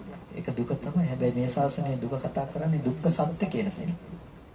ඒක ඊටාම ගැඹුරු අර්ථ ටිකකින් කතා කරන්නේ දුක්ඛ සත්‍ය කියන එක. මොකක්ද මේ දුක්ඛ සත්‍ය කියලා කියන්නේ? හේතු නිසා සකස් වෙන ධර්මයේ හේතුවට ඕන විදිහට පවතින්නට බෑ. ඒකට කියනවා පීලනාර්ථය කියලා. පීලනාර්ථයේ දුක්ඛ ලක්ෂණය කියලා කියන්නේ හේතුන්ගේ පෙළෙන ස්වභාවය තියෙනවා. හේතුන්ගේ පීලනාර්ථය නිසා ඒක දුකයි කියන්නේ. හේතුන්ගෙන් සකස් කරන බවට කියනවා සංකතාර්ථය කියලා. ඒකට කියනවා දුක්ඛ ලක්ෂණය කියලා. එතකොට පීලනාර්ථය සහ සංකතාර්ථය, ඒ වගේම සංතාපාර්ථය, විපරිණාමාර්ථය කියලා අර්ථ හතරක් තියෙනවා දුක්ඛ ලක්ෂණය. දුකයි කියලා කියන්නේ මේ නිසා. ඔය මට්ටමින් දුක කියන දේ තේරුම් නොගත්තොත් ඊට පස්සේ ආපහු ප්‍රශ්නයක් තියෙනවා. ඔය මට්ටමින් දුක කියන දේ නොතේරුනොත් ප්‍රශ්නයක් තියෙනවා. එතකොට තමයි අර අනිච්චද අනිච්චද කියලා අපව අහන්නේ. ඒ කියන්නේ අනිච්ච නෙමෙයි අනිච්ච වෙන්න ඕන කියලා කියන්නේ. ওই මට්ටමින් දුක තේරුම් නොගත්තොත්. ඇයි? ඒ මට්ටමින් දුක තේරුම් නොගත්තොත් කියලා කියන්නේ ප්‍රශ්නිකුත් අහනවනේ එතකොට. දැන් යත නිච්ඡන් තන් දුක්ඛං යමක් අනිත්‍ය නම් ඒක දුකයි. එතකොට ඕගොල්ලෝකින් අහනවා ඔළුවේ කැක්කුමක් තියෙනවා. ඔළුවේ කැක්කුම අනිත්‍ය වෙනවා සැපද දුකද කියලා. පිළිකාවක් තියෙනවා. පිළිකාව අනිත්‍ය වෙනවා සැපද දුකද? කියනවා අපි සැපයි කියලා. එතකොට කියනවා යද නිච්ඡන් තන් දුක්ඛං යමක් අනිත්‍ය නම් ඒක දුකයි. එතකොට දැන් ওই සැප අනිත්‍යයක් තිබුණේ නේද? ඒ නිසා මේ අනිත්‍ය කියන එක හැම වෙලෙම දුක නෙමෙයි. සමහර වෙලාවට සැප අනිත්‍යයක් තියෙනවා. එහෙනම් යදනිච්ඡන්තං දුක්ඛං නෙවෙයි යමක් කැමැතිසේ නොපවතී නම් කැමැති විදිහට තියෙන්නේ නැත්නම් ඒ දේ දුකයි කියන. එතකොට ඔන්න කට්ටියට ගැලපෙනවා හරින කැමැති විදිහට නැත්නම් දෙයක් දුක තමයි. දැන් ඔය දුක දැක්කේ මොන දුකක් විදිහටද? කායික දුක සහ මානසික දුක විදිහටනේ අපි දැක්කේ. කැමැතිසේ නොපවතීමේ දුක එන්නේ කොහෙටද? මානසික දුකක් විදිහට. ඒ නිසා බුදුරජාණන් වහන්සේ ඔය නිසාම යමක ප්‍රකරණයේදී දේශනා කරනවා කායික දුක සහ මානසික දුක කියන එක දුක විතරයි, දුක්ඛ සත්‍ය නෙමෙයි කියලා. දුක්ඛ සත්‍ය කියලා කියන්නේ මොකක්ද? ඒක කායික දුක සහ මානසික දුක හැරුණකොට වෙනත් දුකක් තියෙනවනේ, මේක තමයි දුක්ඛ සත්‍ය. එතකොට ඒක කයට දැනෙන්නේ නැහැ, මනසට දැනෙන්නේ නැහැ. එතකොට ලෝකේ සාමාන්‍ය කෙනෙකුට නම් ටිකක් ඒක අපබ්‍රංශ කතාවක් වගේ තේරෙන්න පුළුවන්. ඇයි? දුක කියන වචනේ කියලා කායිකත් නැහැ, ඒක මානසිකවත් නැහැ කියලා. ඇයි දුක කියන එක ඒ විදිහට පැහැදිලි කරන්නේ? මේ දුක්ඛ කියන ධර්මතාවය ගැන කතා කරන්නේ නින්දිත පහත් අර්ථයකින් තමයි මේ වචනේ යෙදෙන්නේ. නැතිනම් මේ වේදනාව ගැනම හඳුන්වන්න ඕන නිසා නෙමෙයි මේ වචනේ යෙදෙන්නේ. එතකොට අනිත්‍ය ධර්මයේ දුකයි කියලා කියන්නේ අර දුක්ඛ ලක්ෂණ ටිකකින් මේක යුක්තයි. ඒ දුක්ඛ ලක්ෂණ ටික තමයි හේතුන්ගෙන් සකස් වෙන බව නිසා හේතුවට ඕන විදිහට තියෙන්න බෑ. හේතුව ඒ වෙලාවේ නැති වෙලා යනවා. එතකොට ඵලයට ඕන විදිහට තියෙන්න බෑනේ හේතු ටික නැත්තම්. එතකොට ඒක නැති වෙලා යනවා. අන්න ඒ ගතියට කියනවා දුක්ඛ ස්වභාවයක් කියලා. තීලනාර්ථය දුක. ඊට පස්සේ සංකතයි හේතු නිසා ගොඩ නැගෙන්නේ. හේතු නැති වෙනකොට නැති වෙනවා. ඒකත් දුක්ඛ ස්වභාවයක්, දුක්ඛ ලක්ෂණයක්. එතකොට ඒවා හටගත්ත දේ වැඩි වීමට ගිහිල්ලා නැති වෙලා යනවා. සංතාපාර්ථයක් තියෙනවා. ඒ වගේම විපරිණාමාර්ථයක් තියෙනවා. මෙන්න මේ අර්ථ හතර නිසායි දුක ගැන කතා කරන්නේ. එතකොට දැන් හිතන්නකෝ ඔළුව කැක්කම හොඳ වුණා කියලා සැපයි කියලා කියන්නකෝ. සැප කියන එක හේතු නිසා සකස් වුනේ. එතකොට ඒක දුක නැද්ද? දුකයි. ඒ හේතු නිසා සකස් වුණ වේදනාව හේතු නැති වෙනකොට නැති වෙලා යනවා. එහෙනම් සැප වේදනාවක් දුකයි නේ. සැප වේදනාවෙත් අනිත්‍ය භාවය කියන එක දුකක්. ඒ හේතු හටගත්ත බව නිසා හේතු නැති වෙනකොට නැති වෙන බව තියෙන මේ අනිත්‍ය ලක්ෂණේ දුක. දුක් වේදනාවෙත් දුකයි, සැප වේදනාවෙත් දුකයි, උපේක්ෂා වේදනාවෙත් දුකයි. ඒ නිසා මේ මුළු ලෝකෙම දුක මත පිහිටලා කියලා කියනවා. එකෙන් කියන්නේ දුක්ඛ වේදනාව මත පිහිටියා කියන එක නෙමෙයි. දුක්ඛ සත්‍ය මත පිහිටියා කියන එක. ඒ දුක්ඛ කියන එක සත්‍ය ධර්මයක්. ඇයි? හේතු නිසා සකස් වුණ දෙයක්. ඒ හේතු නිසා සකස් වෙලා හේතු නැති වෙලා යනකොට යම් ධර්මයක් නැති වෙලා යනවා නම් ඒ නැති වෙලා යන ධර්මතාවය අනුව අපි පුද්ගල බව ගොඩනගලා කැමති වෙනවා කියලා කියන එක තුළ අපිට පුළුවන් කායික මානසික දුක උරුම කරගන්න. ඒක තියෙන්නේ ගොඩාක් දුක්ඛ සත්‍ය කියන එක කතා කරන්නේ තාම ගැඹුරුයි. ඒකයි අනිත්‍ය සාක්ෂාත් කරනකොට යද නිච්ඡන් තන් දුක්ඛ යමක් අනිත්‍ය නම් අනිත්‍ය වෙන නිසා දුකයි කියලා නෙමෙයි කිව්වේ. අනිත්‍ය වෙන ධර්මයේම දුකයි. යම් අනිච්ඡන් තන් දුක්ඛං යමක් අනිත්‍ය නම් ඒක දුකයි. අනිත්‍ය වෙන නිසා නෙමෙයි. අනිත්‍ය කියන ධර්මයේම දුකයි. යම් ස්කන්ධ පංචකයක් අනිත්‍ය වෙන ස්වභාවය තියෙනවා නම් ඒ ස්කන්ධ පංචකයටම කියන මොකක් කියලාද? දුක. ස්කන්ධ පංචකයේම දුකයි. ඒ නිසා යම් කෙනෙක් කියනවා නම් අනිත්‍ය කියන එක දුක නෙමෙයි සැප අනිත්‍ය තියෙනවා කියලා ඒ කෙනාට කියන්න වෙනවා හේතු නිසා සකස් නොවන ස්කන්ධ පංචකයක් තියෙනවා කියලා. යම් කෙනෙක් කියනවා නම් අනිත්‍ය කියන එක සැප අනිත්‍ය යදිනම් දුක කියන එක නෙමෙයි කියලා කියනවා නම් යද නිච්ඡන් තන් දුක්ඛං කියන එකෙන් හැම අනිත්‍යෙම දුක නෙමෙයි කියලා කියනවා නම් එයාට පෙන්වන්න වෙනවා හේතු නිසා සකස් නොවන ස්කන්ධ පංචකයක් තියෙනවා කියලා. ඒක කවදාවත් වෙන්නේ නැහැ. ඇයි? හේතු නිසාම සකස් වෙන්නේ හේතු නැති වෙනකොට නැති වෙනවා. ඒ නිසා මේ ශාස්ත්‍රයේ දුක ගැන කතා කරන්නේ නැහැ. එතකොට අනාත්මයි කියලා කියනවා ආත්ම භාව පෙන්වන්න තැනක් ඇත්තේ නැහැ. ඇයි? අනාත්මය ප්‍රකට වෙන්නේ තුච්ඡ සංඛාර සමනුපස්සනා වශයෙන් සංඛාරයේ තියෙන පහත් ස්වභාවය මෙනෙහි කරන කෙනාට අනාත්මය පෙන්නේ. සංඛාරයේ තියෙන පහත් ස්වභාවය කියලා කියන්නේ අපි හිතෙන් උපදවන සංස්කාර ධර්මයක් ගැන අපි රැවටෙනවා. එතකොට හිතෙන් උපදවන සංස්කාර ධර්මයක් දරුවට ආදරෙයි කියලා කිව්වට අපිට දරුවා කියන එක ගෙනල්ලා දීලා තියෙන සංස්කාරයේ ලක්ෂණය එතකොට අපි සංස්කාරය කියන එක මේ මොහොතේ හටගෙන නිරුද්ධ වෙන දෙයක්. හැබැයි අපි දරුවට ආදරේ කියලා අපි සංස්කාරයට ආදරේ කරලා තියෙනකම අපිට පේන්නේ නැහැ. ඒ නිසා ඒක මෝඩකමක් නෙමෙයි. තමන්ගේ හිත ගැන හිත අඬන එක මෝඩකමක් නෙමෙයි. තමන්ගේ හිත ගැන හිත අඬන එක මෝඩකමක්. හැබැයි අපි තව කෙනෙක් ගැන හිත අඬනවා කියලා අපි අපේ හිත ගැනම හිත නම් අඬලා තියෙන්නේ. ඒක මෝඩකමක් නෙමෙයි. සමහර වෙලාවට ළමයි වීඩියෝ ගේම් ප්ලේ කරනවා. ටිකක් පැත්තකට වෙලා ඒක දිහා පොඩ්ඩක් බලන් ඉන්නකෝ. එතකොට පොඩ්ඩක් අයිනකට වෙලා ඒක දිහා බලාගෙන ඉන්නකොට මොකද පේන්නේ අපිට? අර පැත්තට මේ පැත්තට හරවන සාමාන්‍යයෙන් එයාගේ ලෝකෙට යන්නේ නැතුව ෆෝන් එක කියලා නිකන් හිතන්නකෝ ලී කැල්ලක් වගේ කියලා. ලී කැල්ලක් අර පැත්තට මේ පැත්තට හරව ඉන්න කෙනෙක් අපි දැක්කොත් මොනවද අපිට හිතෙන්නේ? ඒ දිහා බලලා තනියෙන් hina වෙන අඬන කෙනෙක් අපි දැක්කොත් මොකද අපිට හිතෙන්නේ? එයාට සාධාරණව එයා ඒක අස්සේ ඉන්නකොට එයාට ඒක නොවුනට පිටේ ඉඳලා බලන කෙනෙකුට ඒක කෙනෙක් අපිට බලන්න වෙන්නේ. එයා ඒක අස්සේ ඉන්නවා කියන එක තුල තියෙන්නේ එයාගේ සංස්කාරයක් ඇත්ත කරගත්ත කම තුල එයා ඉඳී මේක අපිට ගෝචර වෙන්නේ අපිට අදාළ වෙන්නේ නැහැ. ඒ වගේ අපි කෙනකෙනා ඉන්නේ කෙනකෙනාගේ රාමුව තුල. මුළු ලෝකෙම ස්වභාවය ඒක තමයි. ඒ කියන්නේ ඒක ඇතුලේ ලොකු කාරණාවක් මම කියන්නේ.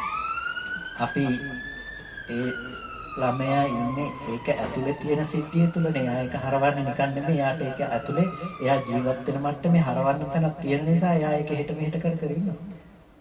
හැබැයි ඒක නොවන කෙනෙක් ඒ දිහා බලනකොට එයාට පේනවා පිස්සෙක් වගේ කියලා. ඒ නිසා තමයි සබ්බේ පුතුජනා උම්මත්තකා විය කියලා කියන්නේ. සියලුම පුතඥය උම්මත්තකින් වගේ කියලා කිව්ව පිස්සෝ කියලා කෙලිම කිව්වේ නැහැ. ඒ වගේ තමයි රූපය ගැන කල්පනා කරන්නේ කියලා. අපි ඒ වගේ අපේ මට්ටමින් ඉඳලා අපි කියනවා දරුවට හරි ආදරේ මේ දේවල් මේ විදිහට කරන්න ඕනේ. අපි ගොඩාක් දේවල් ගැන කතා කරනවා. හැබැයි අපි දන්නේ නැහැ අපි කතා කරලා තියෙන්නේ අපේ මට්ටමේ රාමුව අස්සේ කියන්නේ. තමන් හඳුනාගත්ත, තමන් දැනගත්ත, තමන්ගේ සංස්කාරය තුළේ මේ ඔක්කොම පැවතිලා තියෙන කියන්නේ තමන් දන්නේ නැහැ. ඒ නිසා අර ගේම් එක ගහන දෙන්නෙක් හිටියොත් වෙනසක් පේන්නේ නැහැ නේද? දෙන්නටම එකයි. අවිද්‍යාව සමාන අවිද්‍යාවක් ලෝකෙටම තියෙන නිසා අපි කරන මෝඩකම කාටත් පොදුවේ පේන නිසා ගානක් නැහැ. හැබැයි මේ ලෝකෙන් මිදුණ කෙනෙකුට පේනවා අර ලී කැල්ලක් අරගෙන හිට මෙහෙට හරව ඉන්නම් දිහා බලාගෙන ඉන්නවා වගේ දෙයක්. රහතන් වහන්සේට සාපේක්ෂව අපි ඔක්කොම උම්මත්තකයි වගේ තමයි රූප, ශබ්ද, ගන්ධ, රස, ස්පර්ශ කියන ටික ඇසුරු කරන්නේ. ඒ තරම් අවිද්‍යාවක අපි ඉන්නේ. අපි සැප විඳිනවා කියන, අපි දුක් විඳිනවා කියනවා. අපි ඉන්නේ අන්න ඒ වගේ මානසික මට්ටමක. ඒ නිසා යම් කෙනෙක් මේ මානසික මට්ටම ගැන දැක්කම එයාට කියනවා සබ්බ සංඛාරේසු අනිච්ච සංඥාව කියලා එකක් විග්‍රහ කරනෝනේ ගිරිමානන්ද සූත්‍රයේදී. ඇයි ඊට කලින් අනිත්‍ය සංඥාවක් ගැන කියලා ආපහු මෙතනදී ආපහු අනිත්‍ය සංඥාවක් කියන්නේ. එකම සූත්‍රයේ අනිත්‍ය සංඥා දෙකක්යි කියලා සමහර අය තර්ක කරනවා. ඒ වගේම ඔක බොහෝ දෙනෙකුට තේරුම් ගන්න බැරි වෙලක් තියෙනවා. ඒකේ තියෙන භයානකකම තමයි කොච්චර දුරට ඒකේ අර්ථය තේරුම් ගන්න බැරි වෙලාද කියනවා නම් අපේ බුද්ධ ජයන්ති පරිවර්තනයේදී නම් නිවැරදිව තියෙනවා චට්ට සංගායනාවට වෙනකොට අනිච්ච සංඥාව අනිච්ච සංඥාව බවට පත් කරලා තියෙනවා. බුද්ධ ජයන්ති පරිවර්තනයේ හරියට තියෙනවා.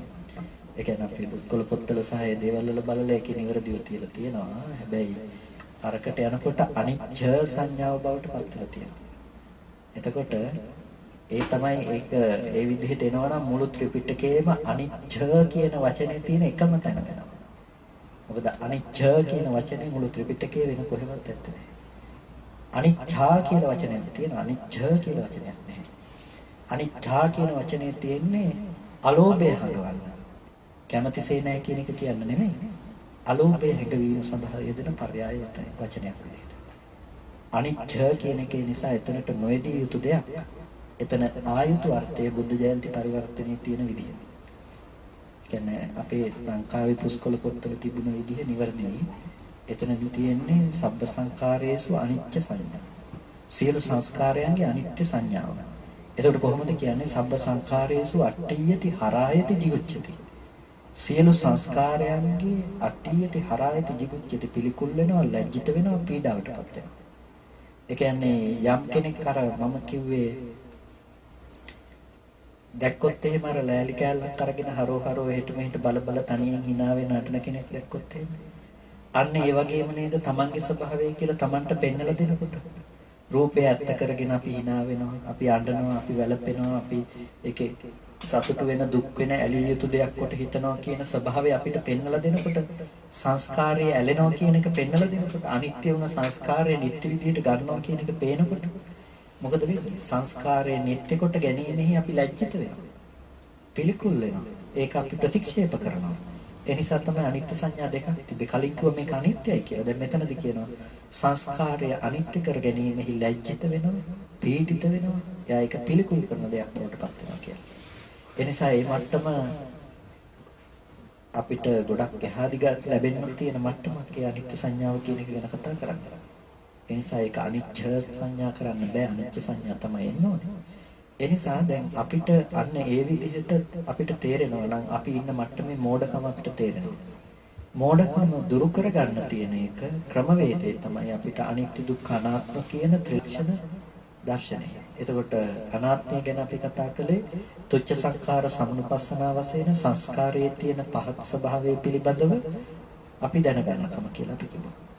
ඊට පස්සේ අවශ්‍ය පවත්ත සලක්ෂණ වශයෙන් තමාගේ වසඟෙහි පවත්වන්නට බැරි බව මෙනෙහි කරනකොට ඇහැ මට ඕන විදිහට පවත්වන්න බෑ. ඒකේ ස්වභාවය තමයි හටගෙන නිරුද්ධ වෙලා යනවා. ඒක මට ඕනේ කිව්වත් එපා කිව්වත් ඒකේ ස්වභාවය තමයි මට ඕන විදිහට ඒක හදන්නත් බෑ, මට ඕන විදිහට අයින් කරන්නත් බෑ. ඒකේ ස්වභාවය තමයි හටගෙන නිරුද්ධ වෙනවා. කනත් ඒ විදිහටමයි. ඒ විදිහට ආයතනයේ ස්වභාවය ඒක නිසා ඒකට කියනවා අවශ්‍ය පවත්ත සලක්ෂණ වශයෙන්. තමාගේ වශකෙහි පවත්වන්නට බැරි නිසා අනත්තයි අනාත්මයි කියලා කියනවා. එතකොට මෙන්න මේ විදිහ අර්ථ ටිකකින් කතා කරනවා අනිත්‍ය දුක්ඛ අනාත්ම කියන ත්‍රිලක්ෂණ අවබෝධය. ත්‍රිලක්ෂණ අවබෝධය තමයි අපිට විමෝක්ෂයට පත්වන්නට තියෙන ප්‍රධානම කාරණේ බවට පත් වෙන්නේ.